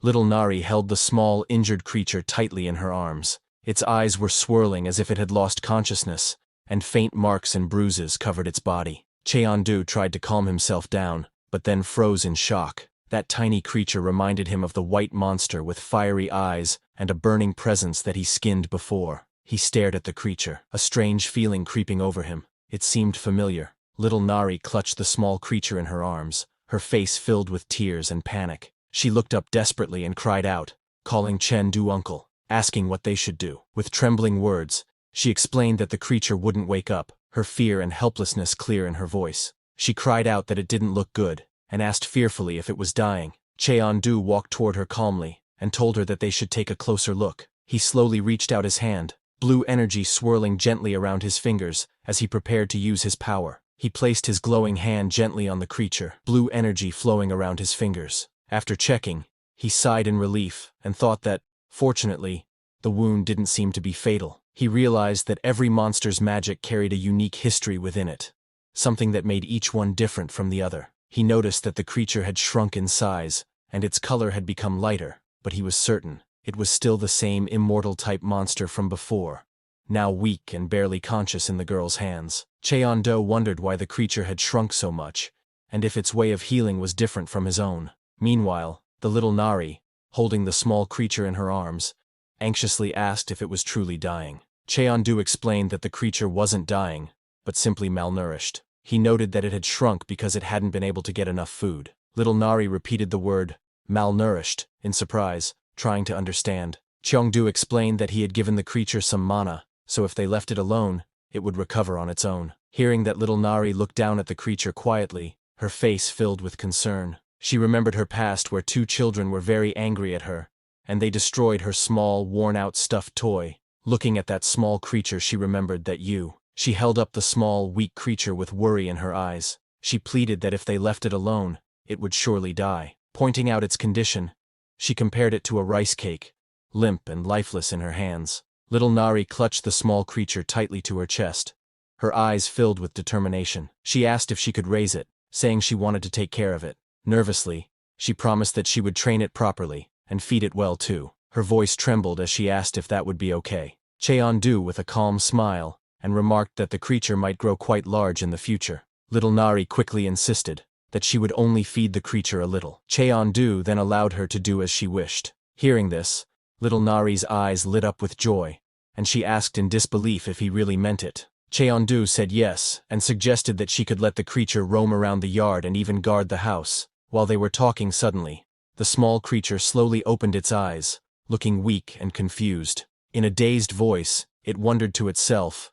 "Where am I?" And the next little creature suddenly jolted in shock as it noticed Cheondu standing in front. The small creature's eyes widened in alarm as it recognized the him. With a trembling voice, it thought to itself, "It's the one who took my skin." Back then, hearing the creature's voice, little Nari looked down. Her eyes lit up with excitement as she hugged the small creature tightly. Meanwhile, the creature's face twisted in fear and shock, sweat dripping down as it realized the danger it was in. Little Nari lifted the round creature high into the air with excitement, shouting that it was awake and even making dove-like noises. Meanwhile, the creature, sweating nervously, was shocked and confused. Wondering why a girl was in the demon world, little Nari hugged the little creature tightly with hearts in her eyes, happily shouting that it was finally alive. The creature, however, struggled and begged to be let go. Cheondu, watching this scene unfold, looked confused. The small creature screamed angrily, demanding to be let go. Hearing that, Cheondu's eyes widened in surprise as he realized he could actually understand what the creature was saying. Then something later, little Nari proudly announced that the small creature's treatment was complete. The round creature, now wrapped tightly in bandages, groaned in frustration, saying it couldn't move at all. With excitement sparkling in her eyes, little Nari looked at her uncle and told him she had already picked out a name for it. The little creature angrily shouted to be let out. Ignoring its protests, little Nari happily suggested naming it Coo, since it made cooing sounds like a pigeon. Cheondu, carrying heavy logs on his shoulder, looked over and simply said that the name wasn't bad. The small creature angrily complained about being named without permission. It reminded them that it already had a name of its own. Little Nari, however, simply looked at it curiously, unfazed by its protest. She poured a bucket of water over the small creature, thinking it was thirsty because it kept making noises. She believed giving it more water would help it stop crying, but little Nari panicked as she saw the creature puffing up like a blowfish and asked her uncle what to do. The little creature weakly begged for the water to stop. Watching this, Cheondu realized that Nari doesn't understand that creature's language.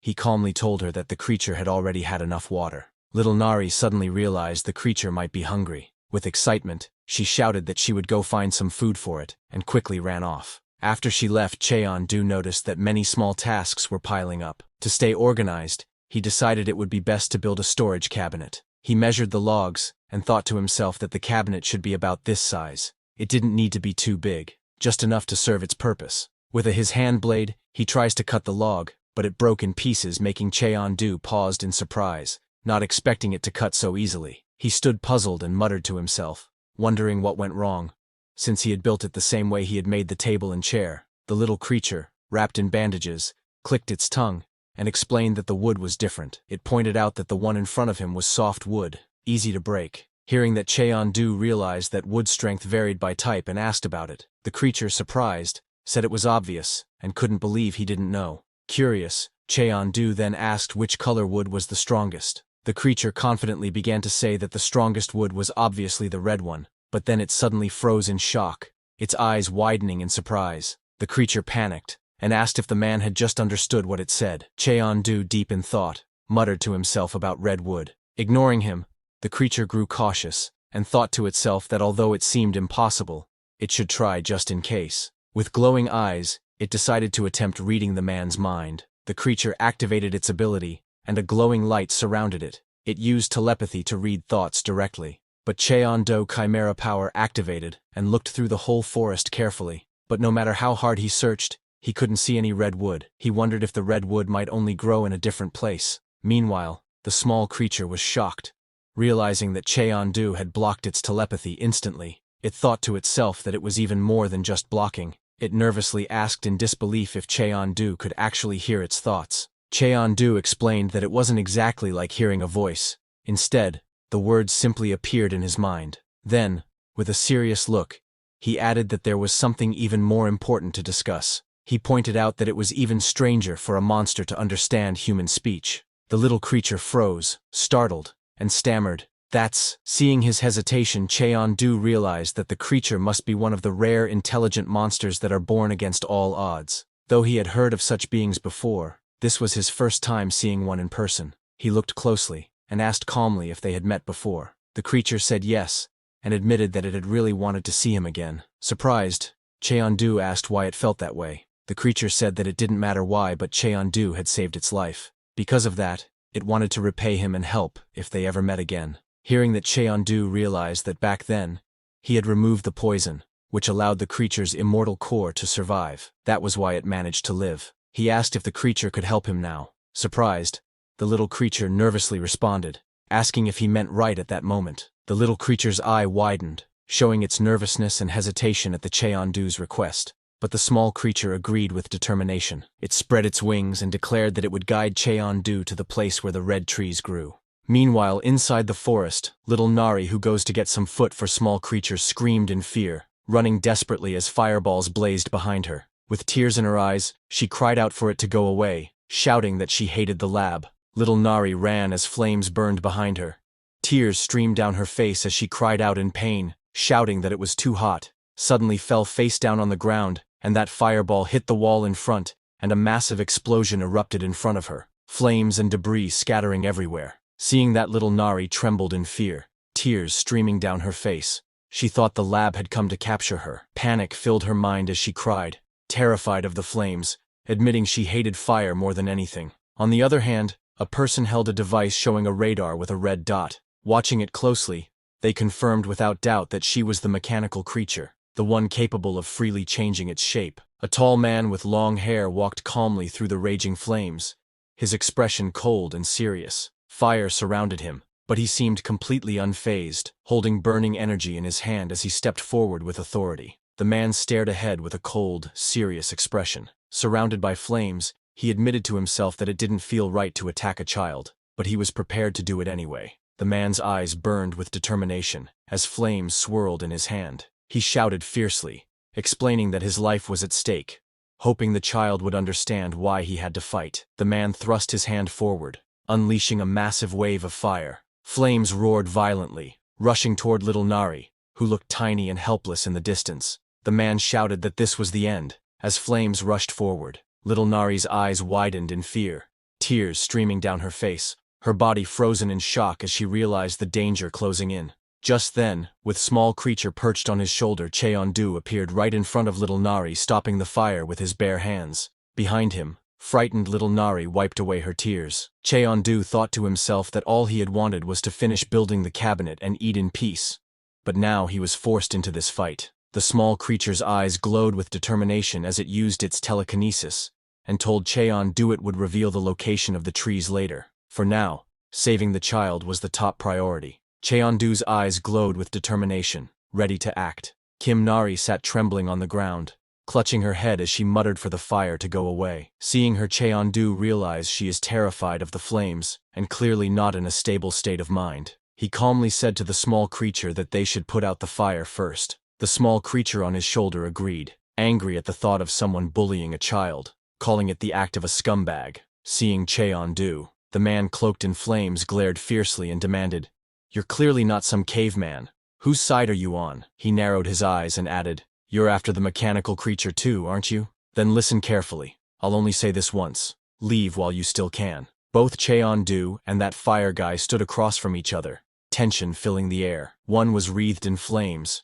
while the other remained calm and steady. Breaking the silence, the Cheondu spoke firmly, "You talk too much." This made the fire guy, engulfed in flames, roared in fury. He shouted that his opponent was getting cocky, his rage spilling out with the fire around him. Then, with gritted teeth, he growled not to ruin the moment. Fire guy, consumed by fury and flames, shouted loudly for his opponent to get lost. With fire blazing around him, he slammed his hands into the ground, sending out a powerful fiery attack. Seeing that Cheondu stood firm with a serious expression, his eyes sharp with focus, he raised his hand and pointed forward, a bright blue light shining from his fingers. Cheondu pointed forward, releasing a powerful burst of blue energy that clashed against that fire guy's fiery attack. Cheondu's attack created a massive explosion of light and force as it hit the mountain behind the fire guy. An explosion erupted with a blinding light, shocking the fire guy. His eyes widened in disbelief as he muttered in confusion, "What the?" The fire guy's face twisted in shock as debris rained down around him.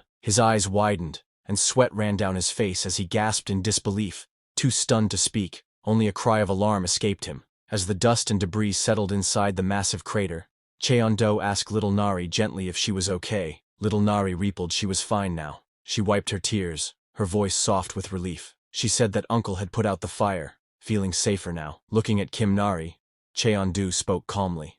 He told her that whenever she felt scared, she should face it directly and defeat the fear itself. Meanwhile, the fire guy lay battered and motionless on the ground. Cheon-do grabbed the fire guy by the hair and said firmly that when they woke up, they should knock it off, saying that he swung up that fire guy into the air. But just as he held the enemy up by their hair, paused, his eyes widening in surprise as he realized something was off. Cheon-do looked back and saw that the fire guy lay on the ground and his head now bald. Cheon-do looked at him in confusion and exclaimed, "What the heck is this?"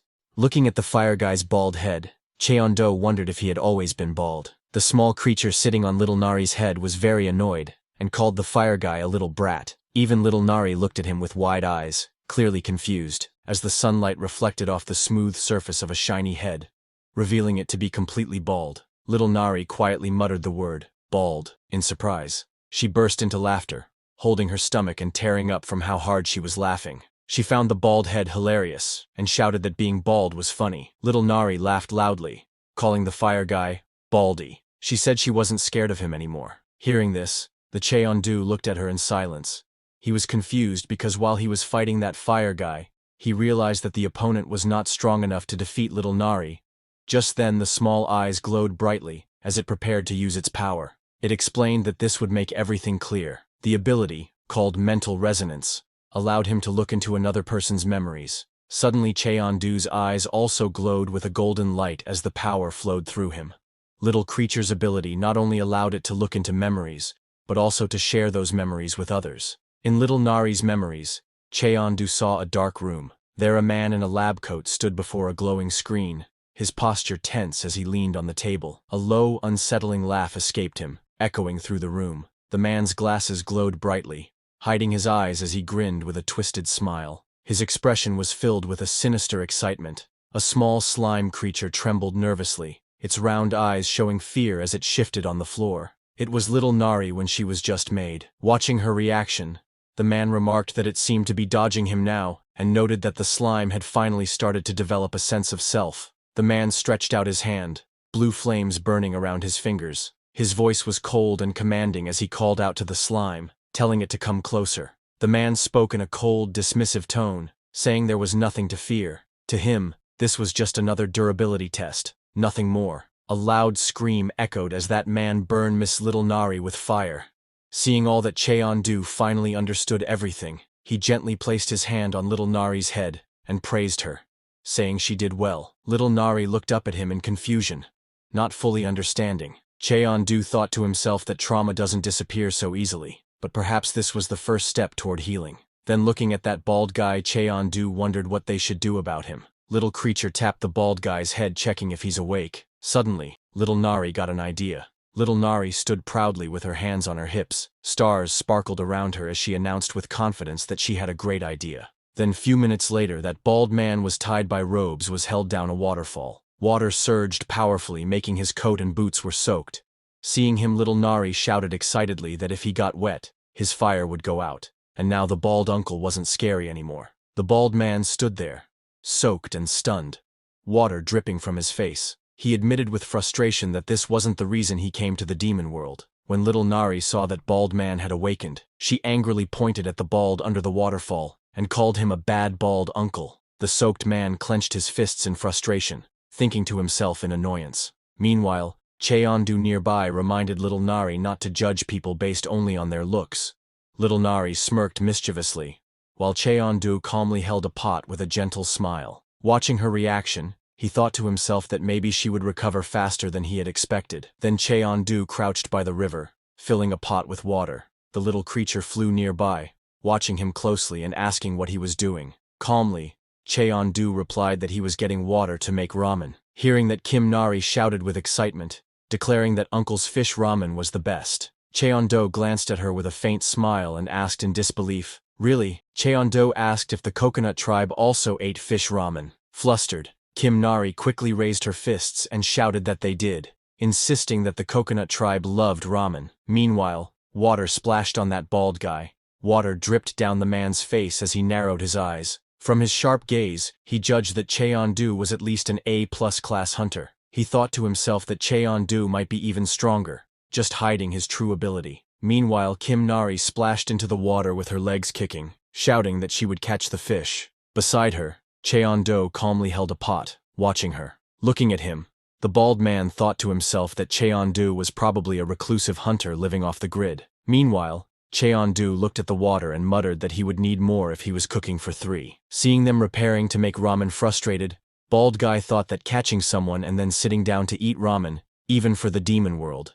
This situation felt completely wrong and messed up. Suddenly, little Nari burst out of the water with a fierce expression, holding up 2 large, sharp-toothed fish in her hands, while another clung to her head. With excitement, she shouted proudly to her uncle that she had caught a fish. Cheon-do told little Nari to give him just 1 fish, and release the rest back into the water. Seeing that fish, that bald guy got shocked.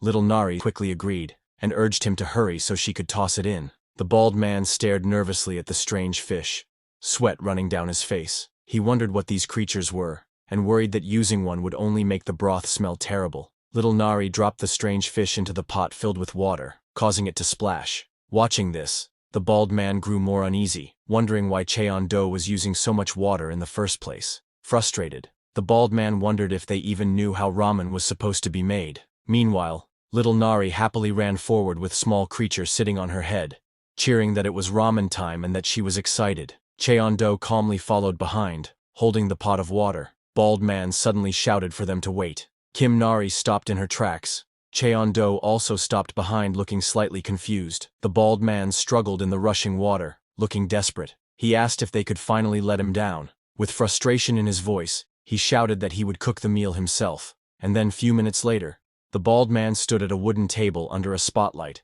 placing a packet of ramen on it. To some, ramen was just food. But as he carefully opened the packet with trembling hands, he thought differently. For him, at that moment, it wasn't just ramen, it was life or death. Cheon-do and little Nari, along with the small creature, sat nearby with dark expressions, silently watching, their red eyes glowing with hunger and anticipation. The bald man reminded himself, ramen must be made with sincerity. He decided to stick to the basics, since he didn't know anything fancy anyway. The bald man stood in front of a pot, focused and serious. He trusted his instincts to decide the amount of water, since he was cooking 3 servings. He added the noodles and soup base into the boiling water, knowing it had to cook for exactly 4 minutes and 30 seconds. With his heartbeat steady at 60 per minute, he decided to count 270 beats to track the perfect time. As the seconds passed, he concentrated deeply, his heartbeats guiding him. Finally, when the time was right, he lifted the noodles high into the air, shouting his technique. Air shower. It was a crucial step. Exposing noodles to air, like that, adds that perfect chewy texture in noodles.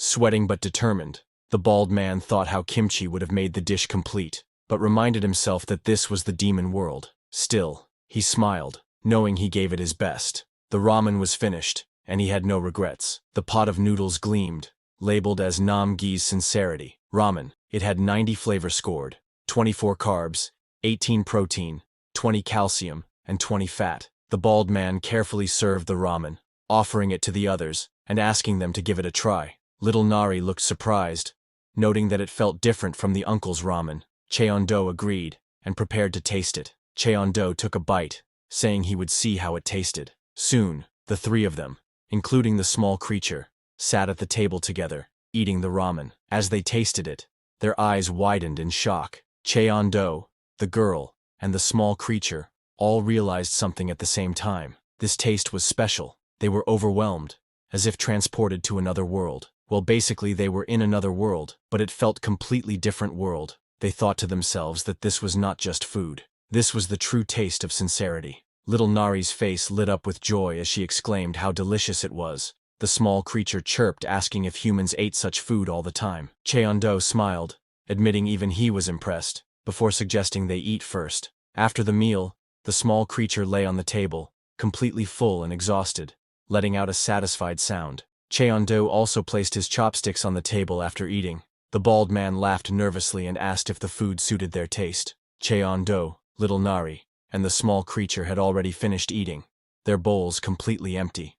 Cheon-do stayed quiet for a moment. Then, with a serious look, he told the man to name his price. The bald man was shocked and confused. Cheon-do explained that the meal was far too good to eat for free. He insisted that the bald man ask for something in return, and if it was within his ability, he would grant it. Surprised, the bald man asked if he really meant it. When Cheon-do confirmed, the bald man dropped to the ground, bowing deeply, and shouted for him to teach him. The man revealed his name, Hunter Nam-gi, and begged to be trained. He declared that he wanted to become strong like Cheon-do. Cheon-do looked confused, asking why he was being called that, and what Nam meant by teach. Nam-gi, still bowing, praised Cheon-do as the strongest hunter he had ever met. He assumed Cheon-do must be here for a long-term mission, judging by his house. Desperate, Nam-gi tried to convince him further. He claimed he could cook many other dishes and even had certifications, though he admitted he didn't really. He shouted that his father owned a fried chicken shop, and that he could make amazing fried chicken.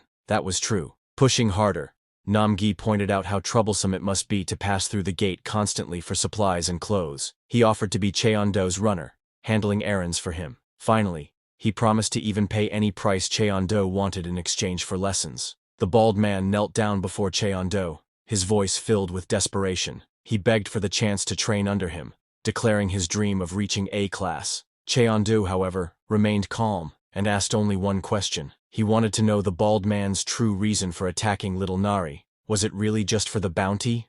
The man stammered, confused, asking if Cheon-do meant the robot. Before he could finish, Cheon-do quickly whispered that they should stick with the Coconut Tribe story and play along. Realizing his mistake, the man nervously agreed. Lowering his head, tears forming in his eyes, he admitted that it was personal and difficult to explain. But soon his voice grew louder with emotion, as he cried out that he didn't care about rewards or little Nari at all. What mattered to him was passing the hunter rank test, nothing else. Cheon-do studied him for a moment before giving a simple command. He told the man to stand. Startled, the man asked why, but Cheon-do stood up, his body glowing faintly with energy. He explained that after enjoying a good meal, sparring was the least he could offer in return. The bald man's face lit up with gratitude as he bowed deeply. He thanked Cheon-do with all his heart. Just then, the little Nari suddenly spoke up. She slammed her small hands on the table and demanded to spar instead. Cheon-do turned to her and asked if she was certain. With fiery determination in her eyes, she recalled the lesson he had once given her. When you're afraid, knock it out. Holding on to those words, she declared that she wanted to face the challenge herself. Hearing that, the bald man chuckled nervously, trying to lighten the mood. He reminded little Nari that while Cheon-do was certainly strong, he himself wasn't exactly weak either. But little Nari's piercing gaze and unwavering silence made it clear. She wasn't going to back down. Cheon-do looked at Nam-gi-seok and asked if he could break the giant black stone in front of them.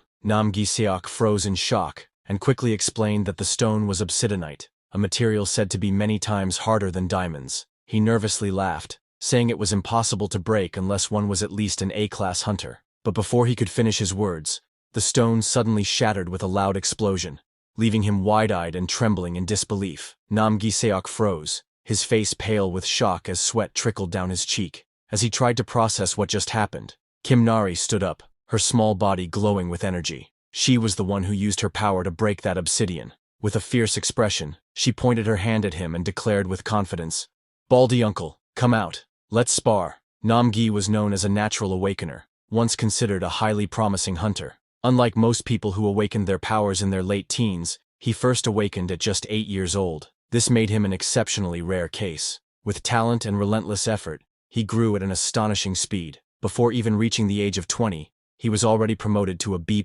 rank hunter. His rise was meteoric, and fame quickly followed. During those days, he dreamed of becoming the greatest hunter, and it felt like nothing was missing from his life. But there was one flaw that haunted him: his hair. While others his age were just beginning to awaken, he started losing his hair far too early. What began as thinning at the crown in his early 20s soon turned into a receding hairline by his mid-20s, forming a deep M shape. The once brilliant hunter, who carried such promise, now found himself staring at his own reflection in despair, clutching his thinning hair and crying out. Nam-gi tried everything to stop his hair from falling out. He went through countless treatments and visited every clinic he could find. Desperate, he told the doctor that he had money and could pay for another transplant, but the doctor only shook his head and said it would just fall out again, telling him to give up. Hearing that Nam-gi was left in despair and could only cry, despite his good looks and natural talent, nothing worked. Once, he had been someone who shined brighter than anyone else, but over time, that light began to fade. His career as a hunter also slowed down. In one test, he was disqualified, and people remarked that so much for him becoming A rank. With his dreams slipping away, Namgi sank deeper into frustration. At home, surrounded by bottles and trash, he lay on the couch watching TV. Then one day, a program featured Dr. Han Myung-do from the Hanbit Institute. The host asked him about an unusual case from his research. The doctor explained that liquid metal was a rare material, even in the demon world, but someone had accidentally spilled it on their head. By chance, it made their hair grow back. The doctor then revealed himself.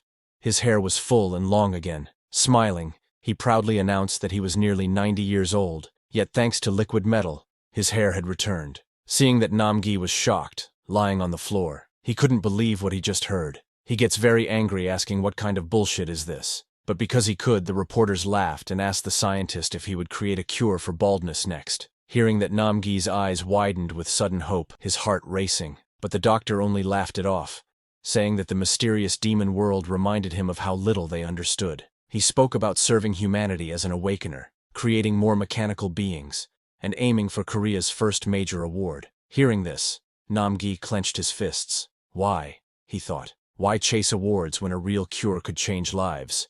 He screamed in anger, smashing a bottle. Just make a cure for baldness. That would actually help humanity. But it was no use. No one heard him. Then a few days later, he read shocking news. Hanbit Institute's mechanical creature had accidentally fallen into the demon world. Seeing that, Namgi's eyes lit up because he knows that in the demon world, there were no rules, only survival. That meant whoever found it could claim it. Determined, Namgi swore to himself that he will find it and will dump it on his head, noting that no matter what, it will be his. And now here he was, thrown to the ground, his face covered in dirt. Shocked, he muttered in disbelief, unsure of what had just happened. He realized he had been defeated once again. Little Nari, standing before him, celebrated cheerfully, while Cheon-do shook his head, remarking that Namgi couldn't land even a single clean hit. While working with wood, Cheon-do warned Namgi sternly that if he kept performing this poorly, he wouldn't be allowed to take shuttle duty. Panicking, Namgi quickly promised to do better, begging for another chance. Cheon-do proudly admired the cabinet he had just finished building. It felt strong and sturdy, likely because it was crafted from redwood. The small creature by his side agreed, noting it would last a long time. From a distance, Cheon-do then looked at Namgi, who had been beaten earlier. He couldn't help but think that the Namgi had guts. Despite being beaten all day, he still stood tall and full of energy. Clenching his fists, Namgi summoned flames in his hands. Seeing that, Cheon-do wondered why Namgi seemed so full of energy. Then a thought crossed his mind. Maybe it was because the Namgi had taken off his wig. Fueled by fiery determination, Namgi shouted, asking little Nari for another match, his flames burning brightly as he prepared to fight once more. Small creature, observing the scene, admitted that Namgi's flame ability wasn't bad, but if he couldn't even beat a kid, it wasn't impressive. Hearing that, Cheon-do calmly pointed out that Kim Nari wasn't an ordinary child, Namgi charged forward with flames trailing behind him, shouting that this time he would surely win. Little Nari stood her ground confidently and told him to bring it on. With fiery force, the Namgi slammed down, creating a massive explosion, but to his shock, little Nari's body suddenly melted into a liquid form, slipping away unharmed. Namgi stared wide-eyed, stunned, and muttered in disbelief that she had liquefied. Before he could react further, little Nari reappeared behind him and kicked him into the stomach with overwhelming strength, sending Namgi flying crashing into the wall behind. The impact shook the area, leaving Namgi buried in rubble of the wall while little Nari landed gracefully. She stood proudly, laughing, and declared that she was no longer afraid of fire, thanks to him. Lying in the crater, Namgi let out a tired laugh. He wondered if this was the limit of a lifelong B rank, admitting to himself that he had run out of techniques. But then, determination sparked in his eyes. Refusing to give up, he pushed himself back to his feet. He told himself he would stand again, because where else could a washed-up man like him experience such a battle? Namgi, the man who didn't know how to quit, rose once more. Smiling through the pain, he shouted for just one more match against Kim Nari, refusing to back down. But Namgi suddenly felt something warm drip from his nose. Startled, he touched his face and realized he had a nosebleed. Seeing that, Cheon-do asked him how long it had been since Namgi arrived in the demon world. Namgi thought for a moment before replying that, "Today makes day 9. Hearing that, Cheon-do's expression grew serious. He warned that at Namgi's current level, Staying in the demon world any longer might kill him because of the demonic energy. Namgi hesitated, but eventually admitted that it made sense. Still, Cheon-du looked at him with confidence, and told Namgi that he saw A-rank potential in him, encouraging him to give his best. Shocked, Namgi pointed at himself in disbelief, but Namgi lowered his head, confessing that he had failed the A-rank test for 6 years straight. He explained that most people considered it hopeless after failing the same test for 3 years, and there had never been a case in history of someone succeeding after so many failures. But Cheon-du disagreed. He told Namgi that he still had room to grow, and that his mana hole wasn't fully developed yet. With a firm voice, he told him not to give up. Hearing those words, Namgi's eyes welled up with tears. Overwhelmed, Cheon-du gave him one last piece of advice, telling him to cleanse the demonic energy properly once he returned. Nam bowed deeply, his heart burning with determination. He shouted his thanks, vowing to give it his all. As Nam's voice echoed, Cheon-du thought to himself that he will make Namgi into an A-rank. An A-rank laborer, that is. Then few minutes later, Namgi, carrying supplies, asked if there was anything else they needed. He mentioned that they were out of ramen. At the sound of the word, the little Nari's eyes lit up, and she jumped happily. Cheon-du nodded calmly, saying that was enough for now. Namgi with the backpack agreed, and said he would go grab some. Before leaving, little Nari wished Namgi safety, while he shouted back that he would definitely win next time. Suddenly, he asked the Cheon-du if he had seen his wig. Cheon-du shook his head, and replied that he hadn't. With a nervous laugh, Namgi decided to head back anyway, still wondering where it had gone. Once he disappeared, little creature looked uneasy. It asked if things would really be okay. Cheon-du turned to it, puzzled, and asked what it meant. Little creature explained that if Namgi betrayed them, it could be dangerous, and he might even bring other hunters. Cheon-du reminded it that it could read memories and asked what it thought. Little creature thought back and recalled how serious the Namgi had been about getting stronger. Even his baldness was genuine. At the very least, his sincerity made him likable. Smiling faintly, Cheon-du admitted that Namgi might actually be worth investing in. Hearing him talking, little Nari asked her uncle if could really understand what Ku, the small creature on her head, was saying. Cheon-du casually replied that he could, in fact, understand Ku's speech. Then both of them went inside the house.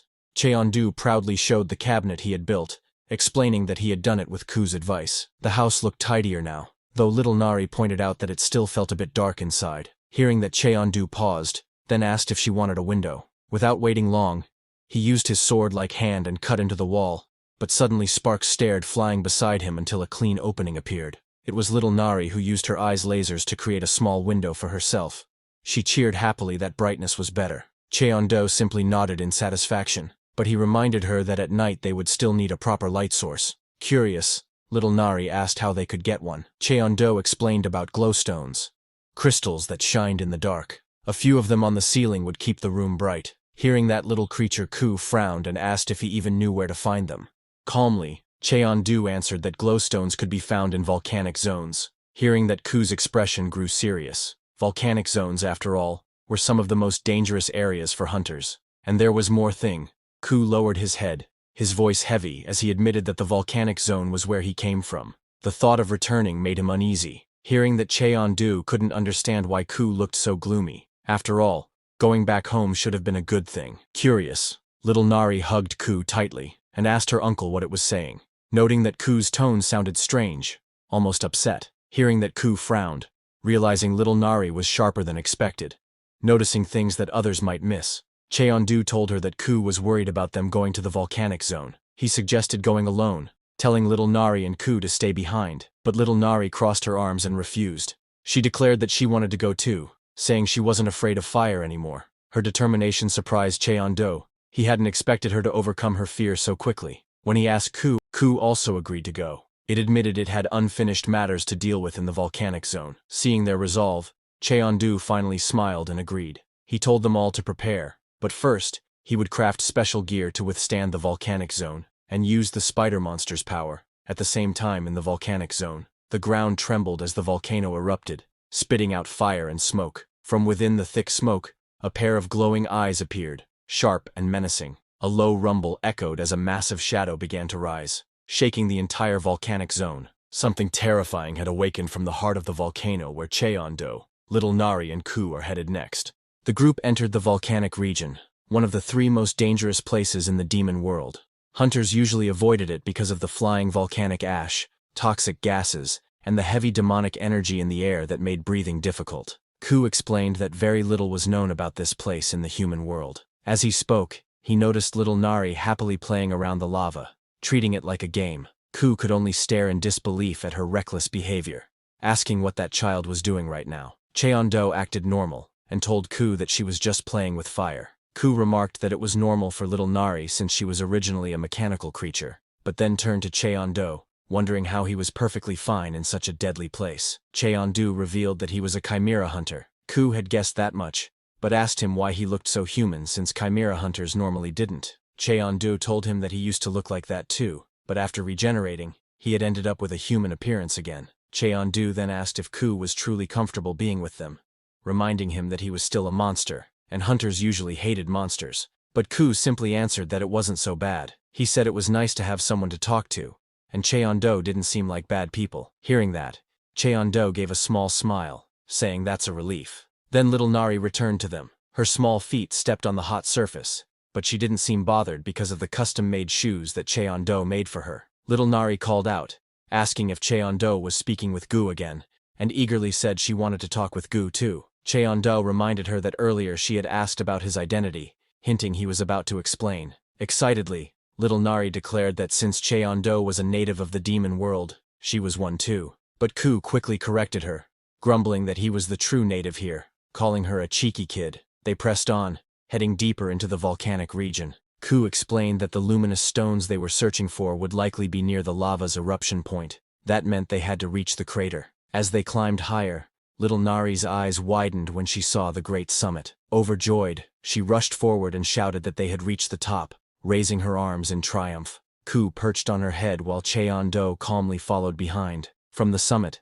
they spotted the luminous stones glowing near the crater. But before they could get closer, something unexpected appeared. Out from the smoke and heat emerged a large fire toad, its skin glowing with bright patterns. Cheon-do narrowed his eyes, recognizing the creature. He muttered that it was indeed a fire toad. Strangely, the toad's eyes were filled with tears, and as they looked closer, they realized it was crying. Little Nari pointed ahead with urgency, her eyes wide. She shouted for Cheon-do to look, warning him that there was another creature up ahead. Ku, sitting on her head, also looked in the same direction. Down by the crater, they saw the truth. A female fire toad had collapsed and died while moving. Its back was covered with eggs, showing it was carrying young. Ku explained in a serious tone that female fire toads always carried their eggs on their backs after laying them. Only females in the breeding season had a sunken back like that. But since this one had died, all of its eggs were doomed as well. The heat of the crater was far too intense, and none of the eggs would survive. The sight was grim.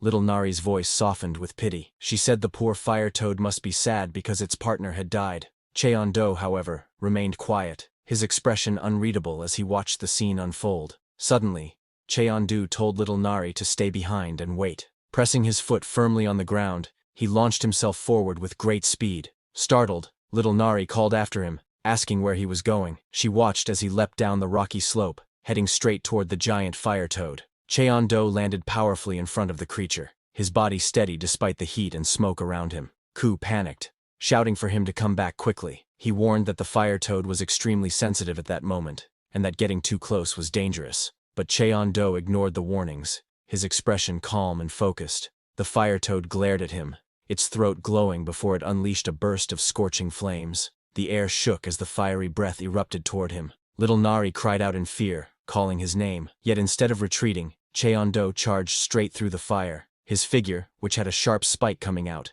cut through the blazing flames and he emerged unharmed. He stood directly before the massive beast and placed one finger on the fire toad's head as he pierced that sharp spike into it. Instead of attacking again, the fire toad stopped trembling and lowered its head. Cheon-do, speaking softly, told it to stay still just like that. Slowly, the toad calmed down, its heavy breathing easing under his touch. From that sharp spike, Cheon-do carefully used the paralysis toxin of the Neko cobra. He only applied a small amount, enough to calm the fire toad without harming it. Since fire toads were naturally immune to the toxin, he knew the creature would wake up soon. From a distance, little Nari shouted anxiously, asking if he was all right. Cheon-do turned his head back and gave her a reassuring smile, telling her that he was fine. He explained that the reason he could stand so close without being harmed was because fire toad cells existed inside his body. Looking at the fallen creatures, he admitted he couldn't do anything for the ones already dead, but he believed the living ones could still be saved. His eyes shifted to the cluster of glowing eggs. He said the eggs carrying life would survive. A few minutes later, the fire toad opened its eyes. By then, Cheon-do had secured the fire toad eggs tightly with bindings on the male fire toad, saying it should be fine until it regained its strength. The toad let out a low sound, as if speaking, but suddenly, Cheon-do saw something surprising. He saw the male fire toad rubbing his head against the female fire toad. Seeing that, Cheon-do paused, wondering if the creature was saying its final goodbye to its fallen companion. Then the fire toad scraped against the ground, and in an instant, it leapt powerfully into the air. Little Nari could only watch in shock as the bound creature soared upward. She gasped, her voice breaking out in surprise, unable to believe what she was seeing. The toad landed with a heavy crash, shaking the ground beneath. Slowly, its massive eye turned, glowing faintly as it looked straight at her. For a moment, it felt as though the beast was trying to convey something. Little Nari's wide golden eyes reflected her astonishment as she stared back. Then, with another powerful jump, the fire toad launched itself into the distance.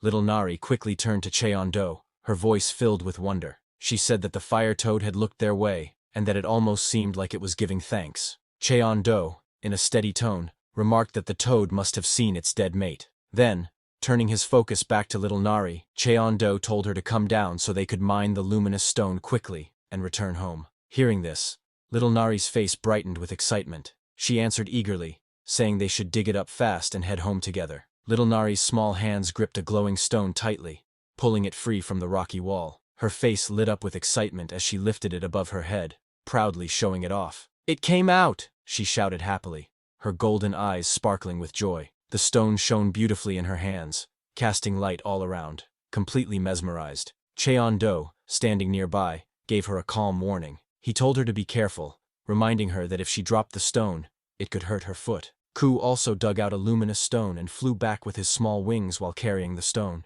He placed the glowing crystal carefully into the bag, its light shining through the fabric. Ku fell on the ground, and Cheon-do, noticing its weariness, asked gently if it was okay, pointing out that it looked tired. Ku muttered with frustration. It recalled how it used to toss such stones around playfully without effort, but now, in its shrunken form, it could barely manage. Cheon-do reassured it, saying it didn't have to help. He suggested Ku could focus on its own errands instead, adding that the gifts Ku carried were probably meant for the friends it was planning to meet. Flustered, Ku puffed up angrily. "What friends does a monster like me even have?" it snapped, insisting it didn't plan to meet anyone. It explained the gifts were just things it intended to leave behind, nothing more. Hearing that, Cheon-do smiled, realizing that Ku was just shy. Cheon-do teased Ku for missing his own kind, saying intelligent monsters were different. Ku quickly denied missing them, insisting it only regretted not being able to say goodbye before leaving. Hearing that, Cheon-do asked it why it really left its group. Ku hesitated. It remembered the times when it first gained intelligence, how there were good things about it. It could think about everything, question itself. But there were also bad things too. It recalled moments with others of its kind, even as they argued over simple things. One of them carelessly ate something without thought, leaving Ku frustrated and realizing that communication didn't always help. Among groups like the one-eyed monkeys, it often felt out of place. Knowing their language only made the emptiness stronger. In the end, it chose to leave the group behind and live alone. Ku thought to itself that maybe its kind didn't even notice when it left. After all, they never had much sense of companionship to begin with. Saying that, it struggled with a stone and groaned in frustration, wondering why it wasn't coming loose. But suddenly, the stone came out, and Ku slipped, its eyes widening in shock as it lost balance. A loud crack echoed through the cave, making Little Nari's eyes widen as she exclaimed that she had heard a noise. When they looked closer, Little Nari pointed excitedly that it was an egg. Cheon-do observed carefully, and confirmed it was indeed a monster egg, though he wasn't sure what kind it belonged to. On closer inspection, they noticed a small crack, possibly caused when Ku had dropped a luminous stone onto it. Looking at the cracked egg, Cheon-do explained that the baby inside should break the shell on its own, as that was how it would grow healthy and strong. Little Nari, however, was unsure what they should do. After a moment of thought, she insisted they take the egg with them, worried that if they left it behind, it would be roasted by the heat of the cave. But Cheon-do hesitated, uncertain, while Ku panicked at the idea of something hatching. Still, Little Nari's determination remained firm, her wide eyes fixed on the egg as the group sat together, facing the decision of what to do next. Cheon-do thought quietly, and realized there was actually a safe spot near their house that could serve as a nest. He was also curious about what was inside. Finally, he decided they would take the egg. Hearing that, little Nari happily volunteered to carry it,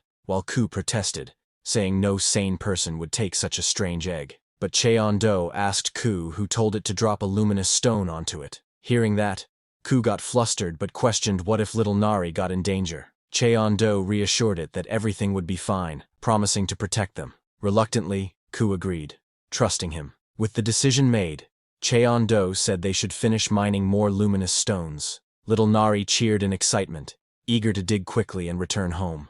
After some time, the group finally returned home from their journey. Little Nari proudly announced their arrival while holding the mysterious egg tightly in her arms, excitement shining in her eyes. Ku rested on her head, looking wary but following along. As they approached the camp, Nam-gi called out, asking where they had been. Cheon-do was surprised to see that he had returned so quickly. Stepping forward, Nam-gi offered to carry the luggage, but looking at him, Cheon-do felt something was wrong. As Cheon-do gave him the bag, he warned Nam-gi that it was heavy. Trying to act strong, Nam-gi laughed and insisted he could handle it. However, as soon as he grabbed it, the bag fell to the ground. The weight was overwhelming, and Nam-gi struggled under the burden, nearly collapsing. Shocked, he asked what could possibly be inside that made it so heavy. At that moment, Cheon-do saw his face. He asked Nam-gi to raise his head. Nam-gi's face was covered in scratches and bruises. Cheon-do asked him what had happened, wondering if he had been beaten up somewhere. Cheon-do looked at him with surprise, admitting that he never thought Nam-gi was the type to get beaten so easily. Nam-gi scratched his head with an awkward smile, trying to brush it off. He explained that it wasn't what they thought. Little Nari often beat him up during training. Hearing this, Cheon-do was shocked. He couldn't believe Nam-gi said it so proudly. Before the conversation could continue, Nam-gi quickly changed the subject, running off in a panic and saying he would serve food right away. Cheon-do stood silently, arms crossed, watching him with an unreadable expression. Then Cheon-do sat at a small wooden table, carefully cutting and shaping a glowing stone with his finger blade. Seeing that, little Nari, curious as always, came up to him and asked what he was making. Cheon-do calmly explained that he was crafting a lamp out of glowstones. Little Nari's golden eyes widened in excitement when she heard he planned to hang it from the ceiling, imagining how pretty it would look. She watched him work with admiration, telling him she thought he was really smart. To her, he seemed knowledgeable, and always explained things so well. Remembering the toad incident, she also felt that he wasn't just smart, he was kind-hearted too, much like her father. With a bright smile, she said that Cheon-do reminded her of her dad. Hearing that, Cheon-do teasingly asked her if her father was doing well back in the coconut tribe. Nari's expression faltered, and she stiffened for a moment before forcing a smile. She quickly answered that her father was fine, though her unease showed in her trembling voice. As the sun set, the sky turned a warm shade of orange, filling the air with a gentle glow. Ku lay on the ground, feeling the heat. It wasn't as intense as the volcanic zone, but to him, it still felt like his body was melting. He soon dozed off, resting peacefully, until the ground trembled. From the horizon, Mandragora with glowing red eyes appeared, their heavy footsteps echoing against the sunset. They marched forward with intimidating force, surrounding Ku. Furious, they looked at Ku with their red, glowing eyes. Suddenly, the smallest Mandragora leapt, its attacks sharp and fast, but instead of a fight, it spun very fast and used its triple snuggle formation ultimate move. But as it hit, that little Mandragora bounced off Ku's round body in surprise as it flew back. Ku blinked awake, confused by the sudden chaos. Immediately all three of the Mandragora attacked him with their small hands that did no damage to Ku. Ku was surprised. "What's this? What's gotten into you guys?" he muttered, staring at the little Mandragora hopping around and making noise. From a distance, little Nari shouted, demanding to know why everyone was fighting. Cheon-do calmly explained that it looked like the Mandragora were angry because Ku had wandered into their territory. Just then, Nam-gi proudly revealed the dish he had prepared, saying the wait was finally over. He explained that it was sweet, sour, and addictive, something children especially loved. On the plate was yubuchobap, fried tofu pockets stuffed with rice. The food looked delicious, and came with its own description. Nam Ki-seok's heartfelt tofu pockets, praised for their taste and balance of nutrition. Nam-gi was proud and smiled as he noted that tofu pockets were simple to make but always looked impressive. At the table, everyone gathered around, their plates filled with the golden brown snacks. Little Nari was amazed, praising Nam-gi for his cooking, but Ku, not satisfied, said it looked decent enough. Nam-gi laughed cheerfully, telling everyone to dig in and enjoy the meal. But before they could continue, Cheon-do paused and asked about Nam-gi's face. He pointed out that the question had been avoided earlier, and wanted to know what had happened. Nam-gi scratched the back of his head nervously, and admitted that he had gone to the Hunter Association to apply for the promotion exam. There, he ran into some A-class hunters who mocked him for failing 7 times. The teasing turned into a fight, which explained his injuries. He explained that they had told him to stop wasting time and muddying the waters. They even mocked his shaved head, asking if his pride had fallen out along with his hair. Unable to hold back, he fought them. Hearing that, Cheon-do curiously asked Nam-gi if he had just shaved. He wasn't completely bald, right? This caused Nam-gi to suddenly defend himself, ranting that the real cause of hair loss was still a medical mystery. He claimed his follicles were still alive and insisted he wasn't fully bald. He said all that with just his eyes. Cheon-do, realizing he had touched a nerve, simply nodded and admitted it was his mistake to bring it up. He then asked Nam-gi when the promotion exam would be held. Nam-gi replied that it was scheduled for the month after next, in 60 days. Hearing this, Cheon-do suggested it was time for special training. Hearing that, Nam-gi grew excited and quickly agreed, saying he would do anything that was asked of him. But instead of intense combat training, Cheon-do told him to take over dish duty from little Nari, who looked exhausted and muttered that the food hadn't been enough. Shocked, Nam-gi shouted in disbelief about having to wash dishes. But Cheon-do pointed at the bag and told him to also clean all the leftover glowstones that were dirty with volcanic ash. Surprised, Nam-gi asked if he really had to wash all of them. When he hesitated, Cheon-do reminded him that if he didn't want to, he could just stay a B-class forever. Cheon-do then turned and told little Nari that she was going with him fishing to aid their digestion. Little Nari happily agreed to go fishing, calling it fun, while Nam-gi stood silently, disappointed and speechless. He just watched Cheon-do, little Nari, and Ku leaving, all the work left to him. Nam-gi then picked up the plates, trying to convince himself that there must be a reason behind these tasks. Deep down, he remembered how everyone always assumed he was a natural-born genius, but in truth, he was not. He clenched his teeth, recalling that he, Nam Ki-seok, had fought his way up to B-class purely through effort and determination. He saw himself as a man who was nothing without his persistence, someone who lived by diligence and perseverance alone. Once he chose to believe in something, he would see it through until the very end. He declared in his heart that he was the kind of man who could fall and still rise again, even if it was the 7th time. With resolve, he ran forward, determined to keep going. He thought to himself that he, Nam Ki-seok, was truly a man who had it all: hard-working, determined, kind, cool, and even charming in his own way. Then at the river, the scene continued with a calm moment by the water. A fishing line dipped into the glowing surface, rippling gently. Nearby, little Nari sighed, noting that no fish were biting. Cheon-do sat beside her, holding his rod. Ku was resting on little Nari's lap. She complained that all the fish seemed to be going to Nam-gi. At the same time, Nam-gi struggled as fish began leaping toward him, pelting him painfully. He shouted in panic, begging for help. He cried out that aquatic creatures were the worst match for his abilities, each hit stinging badly. Seeing that, Cheon-do simply thought to himself how much supervision Nam-gi always needed. Cheon-do then went to Nam-gi and asked him what he thought his mana was for. He reminded Nam-gi to use his mana to form a shield. Embarrassed, Nam-gi admitted that he had practiced during training, but it wasn't going well. Hearing this, Cheon-do reached into the bag of glowstones and pulled one out. He handed it to Nam-gi, instructing him to hold it. Confused, Nam-gi hesitated but obeyed, wondering why Cheon-do had given him a glowstone all of a sudden. But as soon as Nam-gi gripped it, a dark aura surged out of the glowstone, and it fell from Nam-gi's hand onto the ground. Shocked, Nam-gi realized the stone contained demonic energy, which drained his strength and left his arm powerless. Cheon-do explained to him that some glowstones indeed held condensed demonic energy. This revelation startled Nam-gi, but it was clear that this test was part of the training. Cheon-do then gave an explanation about power. He told Nam-gi that the demonic energy from the demon realm was raw and unrefined, something that couldn't be used properly on its own. To control it, one had to use refined mana to push it out first. Cheon-do placed one finger on Nam-gi's chest and told him that he already had plenty of mana inside his body,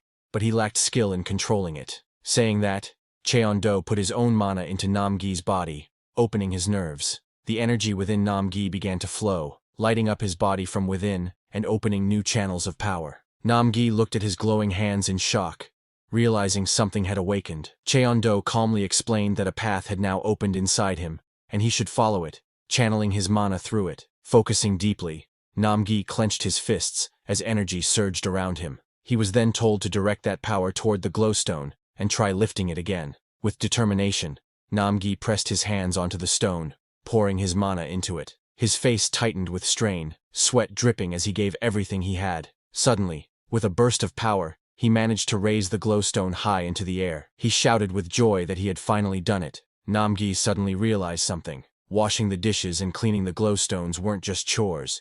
It was all part of his master's plan to train his mana. Cheon-do, calm as ever, told him that if that was the case, then he should continue channeling his mana and take care of the dishes from now on. With a wide grin, Namgi declared confidently that his master could count on him. Standing proudly by the waterfall, he proclaimed himself as a man who could polish anything until it shined. Truly, a domestic man at heart. Deep inside, Cheon-do encouraged himself quietly that he could do it. At night, the full moon shone brightly over the small wooden cabin. Inside, as the glowstone glow on the ceiling brightening the room slightly, everyone was fast asleep under the blankets, peaceful and quiet. Namgi mumbled softly in his sleep, as he was quite exhausted after doing all the work in day. Beside him, Cheon-do sleeps quietly beside little Nari. Nearby, the Ku lay awake in its drawer bed, hugging that strange cracked egg glowing with fiery orange lines. It muttered regretfully that it shouldn't have taken a nap earlier. Suddenly, its eyes widened in surprise as it noticed something unusual. It saw the little Nari quietly getting up and leaving the cabin. Confused, it tilted its head while watching her sneak outside, wondering where that child could be going so late at night. Under the bright full moon, little Nari quietly stood in the river, her small hands clutching her clothes. She looked down with a worried expression, noticing how dirty her outfit had become. It was the same one Cheon-do had given her, and she didn't want to ruin it. Murmuring softly, she decided it would be fine once she washed it and began scrubbing it clean. From behind the trees, Cheon-do and Ku watched her. Cheon-do had finally found where she went at night, but he was confused and wondered why she was doing laundry so late. Ku, clearly annoyed, called him dense, reminding him that she was just a girl with no other clothes to change into. Back by the river, little Nari smiled proudly as she lifted her freshly cleaned clothes. She was happy to see the stains gone. Watching her, Cheon-do felt a bit of guilt. It didn't matter what he wore, but she was still just a child. He wondered if he had been too careless with her. After cleaning, little Nari came out of the water. She stood proudly with her washed clothes, smiling brightly. She declared that the laundry was done, and now everything was perfect. Just then, Cheon-do came out from his hiding place, saying that the night air felt nice. Little Nari was surprised to see him and quickly asked what he was doing there. Smiling calmly, Cheon-do explained that he was just out for a walk with Ku, and asked if she was walking too. Flustered, little Nari nervously agreed, pretending she was also out for a walk. Cheon-do then asked her to stay still for a moment. He gently tied a small belt around her waist and added a little flower to it. Looking at his work, he smiled and said it looked cute. Little Nari's face lit up with joy as she looked down at the flower and softly said that it was pretty. She noticed it looked similar to his own outfit. Cheon-do told her it was a forsythia flower, her favorite. But before little Nari could say anything more, a sudden rustling sound came from the bushes. Both of them froze. Little Nari clung to Cheon-do's arm, asking in fear what that sound was. Cheon-do stayed silent, his eyes fixed on the dark forest ahead. But as he closed his eyes and calmly listened to the sound, a faint smile formed on his face. He told little Nari not to worry, because it was just a grasshopper. Hearing that, little Nari sighed in relief, admitting that the noise had startled her. On a nearby leaf, a steel locust, a B-class monster that looked like a metal grasshopper, crawled slowly under the moonlight. Cheon-do then suggested they head home, and little Nari nodded in agreement. As they walked back together, Cheon-do asked if she needed anything, perhaps new clothes or shoes, but little Nari smiled and replied that he had already given her some. Holding his hand tightly, she said she really liked the one she was wearing. Cheon-do looked down at her and smiled softly. "If you say so," he said, as the two continued walking under the quiet, starry night. The next day, Cheon-do went near the slums in District 13. He arrived through a glowing blue gate. He thought to himself that little Nari said she was fine, but he still felt uneasy. As he walked barefoot through the streets, people around him whispered in confusion, wondering why he looked that way. Cheon-do thought about how wrong it felt to make little Nari wear just one old outfit that didn't even fit her properly. Ku had also been nagging him to do something about it. He knew it might have been better to bring little Nari along to pick her own clothes,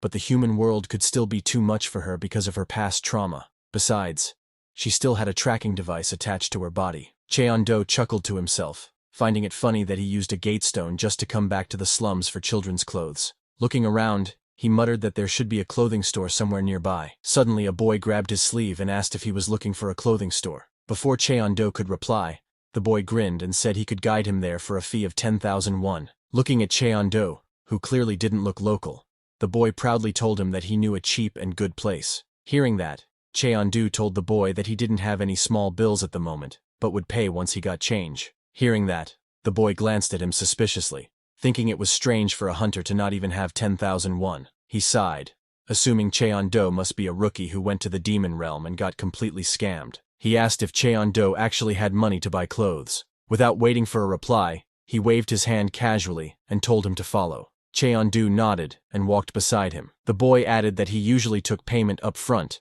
but was making a special exception because Cheon-do looked too pitiful. Hearing that, Cheon-do gave a small smile and thanked him. As they walked, the boy introduced himself as Oh Bong-soo, and Cheon-do replied with his name. Bong-soo grinned and said he'd just call him Hyung. Seeing police patrols nearby, Cheon-do thought to himself that the slums seemed much safer than before. Bong-soo glanced at Cheon-do curiously and asked if he hadn't been awakened for long. Surprised, Cheon-do asked if it was that obvious. Bong-soo stretched his arms and said that he could tell. Cheon-do came out of a gate with no equipment, which meant he probably spent all his money on gear only to have it stolen by thugs. Bong-soo told him not to get too discouraged since that sort of thing happened to everyone in the beginning. Cheon-do chuckled and commented that Bong-soo seemed to know a lot for someone so young. Offended, Bong-soo shouted that he wasn't a kid. He was just short because he hadn't eaten enough growing up. He proudly declared that he was 17. But suddenly, Cheon-do paused and stared to his side. He was looking at some thugs. When Bong-soo saw Cheon-do looking at them, he told him that even though the whole place was part of the slums, it would be better to avoid District 13 if possible. He explained that the district had become infamous for being dangerous. He went on to say that the Space Gang,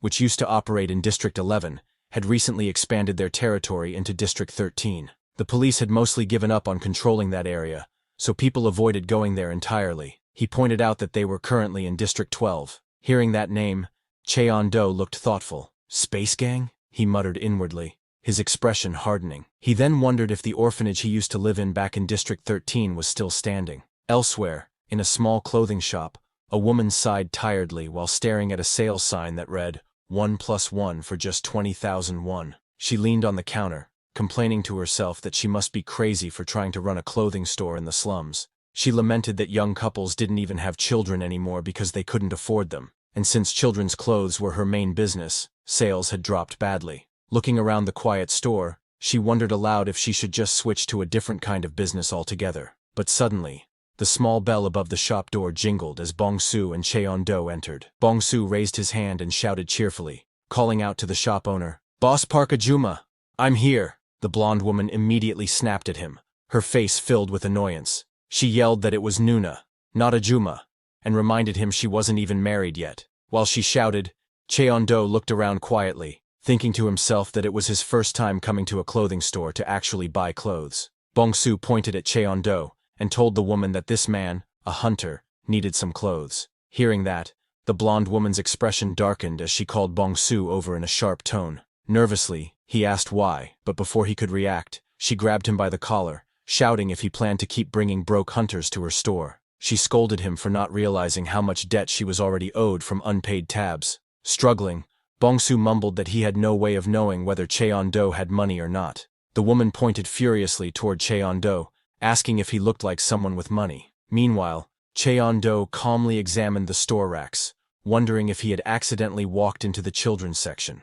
Still being held, Bong-soo tried to defend himself, muffled, but insisting that Cheon-do was at least handsome. The woman glared at him but couldn't argue back. Then, Bong-soo shouted that she was the one who told him to help pitiful hunters, because they reminded her of her late younger brother. Embarrassed, she argued that she had only said that once or twice, and that if she kept helping kids like him, she'd end up homeless. Their bickering grew louder, with Bong-soo shouting that she was the one who first helped him by buying him a meal. She replied that it didn't matter, and told him to clean up while she gave him some money. But before they could continue arguing, Cheon-do stepped forward and spoke politely. "Excuse me," he said. He took out a check and told them he wanted to buy some clothes, asking how much he could get with all the money he had. Hearing that, both the shop owner and Bong-su froze in shock as they stared at the check in Cheon-do's hand. Their eyes widened in disbelief. The woman stuttered, barely able to form words, realizing that he was holding a check worth 10 million won. Bong-su also gasped loudly,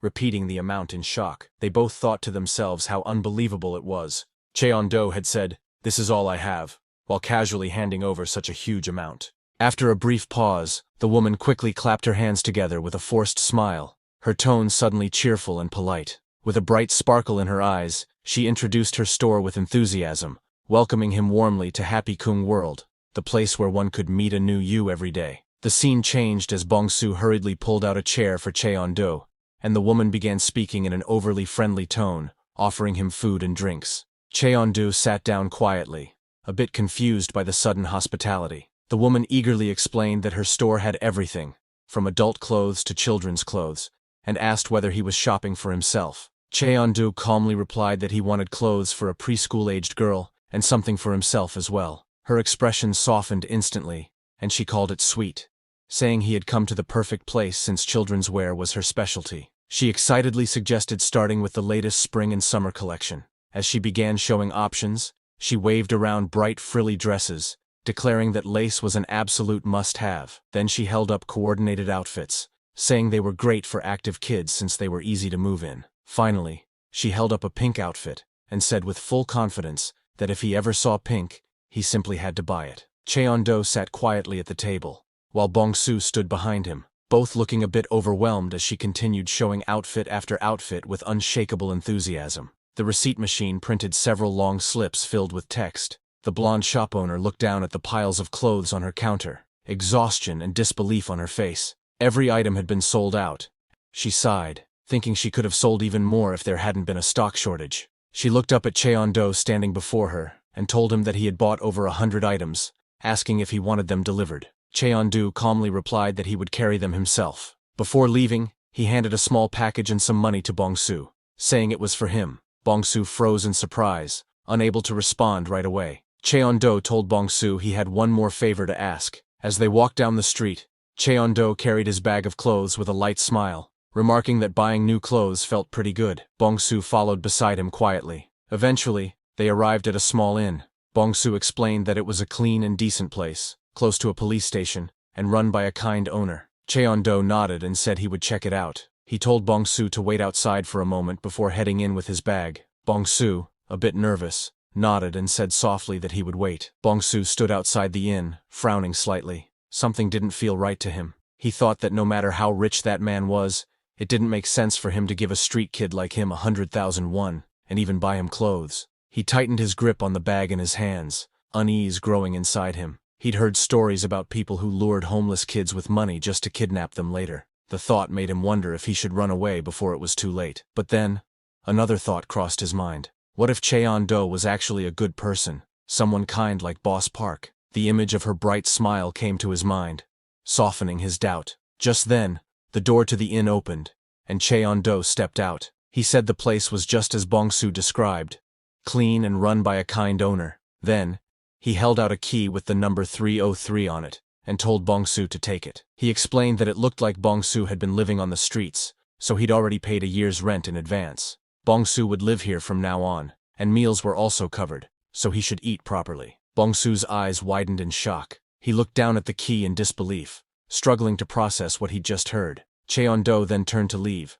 saying he would be on his way. Bong-su hesitated before asking quietly if he would be kidnapped if he went inside the hotel. As he said that, suddenly, a bright blue portal swirled in front of him. Cheon-do turned and asked Bong-su what he was talking about, reminding him that he was the one who had introduced them. Hearing that, Bong-su questioned Cheon-do, asking what his real goal was if not that. Bong-su looked at him with an expression filled with doubt and emotion. He said softly that they had only met for the first time that day. The finder's fee, the new clothes, and even the room. He couldn't understand why Cheon-do had been so kind to him. Hearing that, Cheon-do smiled faintly, and told Bong-su that he simply reminded him of how things used to be long ago. Cheon-do confessed that he once lived the same way Bong-su did, though that was a very long time ago. As the portal shimmered brighter, Cheon-do's voice echoed gently, saying goodbye, and that they would see each other again someday. With that, Cheon-do returned to the demon world. Standing under the clear blue sky with a large bag in his hand,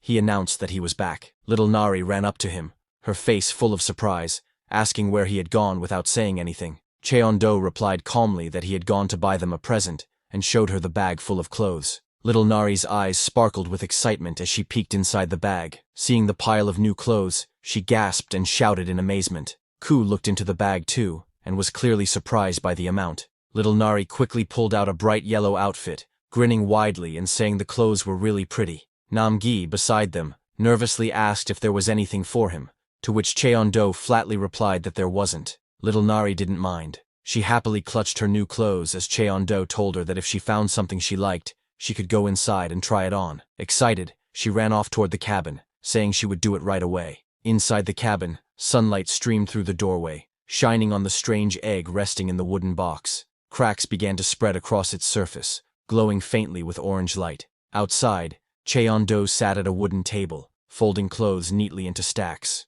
As he worked quietly, he thought to himself that once he started folding, it somehow relaxed him. Suddenly, little Nari called out for him, asking him to look at what she was wearing. She twirled happily in her new yellow dress and hat, saying she thought the outfit was cute. Cheon-do smiled and agreed, asking if that one was her favorite. Little Nari thought for a moment, then said she wanted to try on a few more. A while later, she came out struggling with a pair of jeans that were too big, asking how anyone was supposed to wear them. Soon after, she appeared again, draped in an oversized shirt, laughing and pretending to be a ghost. Cheon-do looked at her with an amused smile, realizing it was his shirt she was wearing. She kept showing different outfits, full of energy and excitement, saying there were so many cool ones to choose from. Watching her, Cheon-do couldn't help but chuckle softly, commenting that she was so hyped up, but also really cute. Finally, little Nari came running again, proudly saying she had chosen her outfit. She wore a hoodie with a small yellow chick printed on the front and shorts that matched her shoes. With a big grin, she said she loved it because the chick looked just like Ku. Hearing that, Ku, beside Cheon-do, stared in disbelief, asking if that was supposed to be him. Cheon-do smiled and told her that she had made a good choice, asking if she wanted to put the rest of the clothes away by herself. Little Nari eagerly nodded and ran off, saying she would take care of it. After she left, Ku floated nearby, looking at the pile of clothes with concern. It asked what Cheon-do planned to do with all of them, since there wasn't enough space in the house. Cheon-do thought for a moment, and said he had an idea. He planned to expand the house and add a dressing room with a walk-in closet. As he imagined the layout, Ku questioned whether that meant cutting down more trees. Cheon-do calmly told it not to worry, explaining that he already had someone else to handle chopping wood. Turning his head toward the field, he called out, asking if Nam-gi was ready for some special training. A loud crash shook the ground as Nam-gi suddenly appeared, landing with energy and confidence. Kneeling on one knee, he declared that he was always ready for special training. He then stood up straight and proudly said that he had even brought Cheon-do's training gear with him. Cheon-do got confused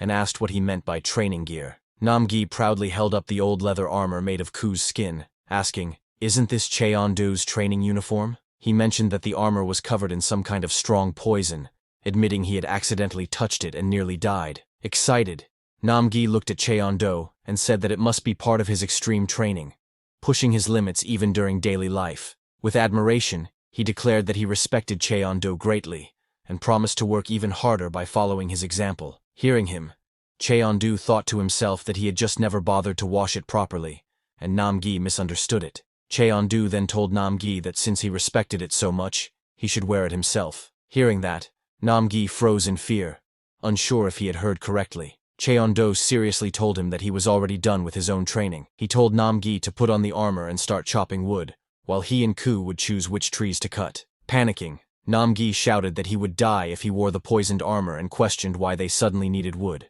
But before he could continue, little Nari burst out of the house, calling for Cheon-do in alarm. When he turned to her, she shouted that the egg was acting weird. Hearing that, everyone rushed inside and saw cracks forming across the dark shell of the egg. Glowing lines spread across its surface as the egg began to shake. Cheon-do observed the movements and said that judging from how it was moving, the egg was about to hatch. Hearing that, little Nari gasped in surprise, while Nam-gi watched with wide eyes, realizing that something incredible was about to happen. Nam-gi nervously asked Cheon-do what if the creature inside the egg might be a disaster-class monster. Hearing that, Cheon-do began to think, but little Nari laughed excitedly and claimed that she was sure it would be something cute. Namgi frowned and muttered that they could never be too sure, but little Nari immediately shouted in protest, refusing to believe it could be dangerous. Just then, a crack spread across the egg, and a glowing yellow eye suddenly appeared from within. The group froze as the shell began to break apart. Namgi panicked,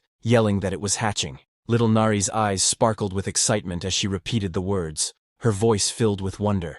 The egg shattered completely, and a claw covered in golden scales burst out. Sharp talons tore through the air, followed by a powerful tail that smashed through the remaining shell. As the creature emerged, Namgi described what he saw in horror. Sharp claws, thick scales, and a tongue that lashed out in fury. He shouted that the monster looked terrifying and tried to say what it was, but then, the newly hatched creature lifted its head and let out a cheerful chirp. Everyone froze in shock as they saw the small, bright-eyed baby staring at them. Despite its fearsome entrance, it looked surprisingly cute. Namgi stared at the tiny creature in disbelief, asking if it was a chick or a snake, completely unsure what he was looking at. Little Nari's eyes sparkled with excitement as she leaned closer, shouting that it was adorable. The small creature tilted its head and chirped, making her squeal with joy. But before anyone could react, it suddenly jumped off the table, moving with surprising speed and agility. Everyone's eyes widened in shock as the strange creature leaped high into the air. In an instant, it landed right on Namgi's face, wrapping its tiny body around his head. He stood frozen, eyes wide, as the creature's tail flicked and its tongue playfully stuck out. There was a brief moment of silence. Then Namgi's terrified scream echoed through the entire house. Sometime later, as Cheon-do constructed, Namgi carried a heavy log on his shoulder, while wearing his leather armor. Ku sat on his head, urging him to hurry, saying they had a mountain of work to do. Namgi frowned, feeling slightly annoyed, wondering why the little monster sounded like it was scolding him. Not just that, there was poison on his clothes, making him struggle even more. He clenched his teeth, gasping for air and struggling to breathe under the poison's effect. He shouted in frustration, questioning how Cheon-do could have ever worn such a poisonous outfit before. Meanwhile, under the clear blue sky, Cheon-do stretched his arms after folding a pile of clothes, satisfied and relaxed. He smiled and said that it felt good to fold clothes again. Just then, little Nari called out to him, pointing excitedly. She shouted that the little creature was eating the bread. Holding the small snake-like being in her hands, she smiled brightly and said that it was obedient and gentle. Cheon-do nodded, explaining that it probably recognized her as the one who had saved it. Little Nari then asked what they should name it. After a short pause, Cheon-do suggested calling it Sasa, since it was a snake. But before anyone could respond, the golden snake suddenly dashed away, glowing with energy. Startled, little Nari shouted in panic, asking where it was going. She ran after it, yelling for it to come back. Watching them from afar, Ku smiled and commented that those two seemed to be getting along well. Cheon-do agreed, and added that little Nari really seemed to like their new family member. Cheon-do then looked at the small golden creature with curiosity, and asked Ku if it was a rare species. He mentioned that he had never seen one like it before. Ku agreed, saying it hadn't seen one either. Then, speaking in a serious tone, Ku said that if the golden snake had come from the volcanic region, they would need to watch the mandragora carefully. Hearing that, Cheon-do got confused and asked why. Ku explained that monsters from volcanic regions often loved eating plant monsters. Since plants were scarce there, they would eat any kind they found. It added that those monsters especially liked plants filled with demonic energy, meaning the snake would likely try to dig up and eat the mandragora. Just as Ku said that, the golden creature charged at the mandragora. As it looked at the mandragora with its red glowing eyes, Ku warned them that this snake might be the mandragora's natural enemy. The ground shook as the snake and the mandragora faced each other. Cheon-do's group stood back in shock, watching the sudden tension rise. Namgi shouted in confusion, asking what was going on. Cheon-do stayed calm, and replied that it looked like Ku's prediction had been right all along. Little Nari clenched her fists, and shouted that she would stop them from fighting. But Cheon-do crossed his arms and replied calmly, saying it would be nice if they didn't fight. But this was the demon realm, and battles were normal here. He explained that sometimes creatures needed to establish their pecking order, and since they were still young, it wouldn't be too dangerous. He suggested they just watch. As the dust swirled, the mandragoras and the golden snake faced off. The snake's eyes glowed fiercely as it targeted the smallest mandragora. It lunged forward, its sharp claws ready to strike. But before it could hit,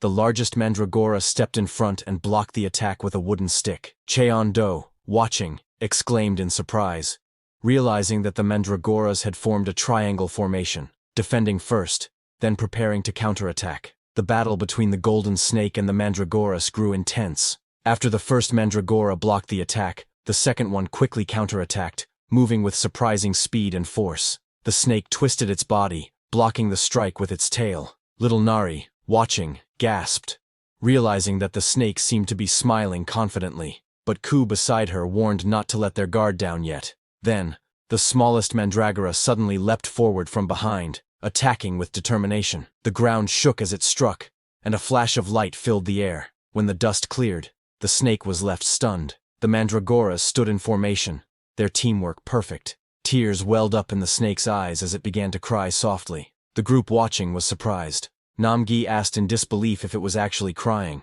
while little Nari guessed that it must be shocked since it was its first time being hit. As the snake cried out loudly and ran off, little Nari followed it to calm it down. Watching the scene, Cheon-do crossed his arms and declared that the mandragoras had won this round. Seeing that, Namgi stood speechless, his eyes wide in amazement. He admitted that the battle he had just witnessed was truly epic. Ku nodded in agreement, saying that it had been a pretty good fight. Cheon-do then asked them to head back. Hearing that, Ku called out to Namgi, telling him to get up quickly. Startled, Namgi muttered in disbelief, wondering if they were even human. Meanwhile, the scene shifted to the ocean, where the calm waves sparkled under the clear blue sky. Suddenly, a powerful gust cut through the air as a giant winged creature burst out and soared into the sky. It had the body of a warrior but the head and wings of a bird, its feathers glistening with drops of water and blue light. The creature rose higher, spreading its wings wide under the blazing sun.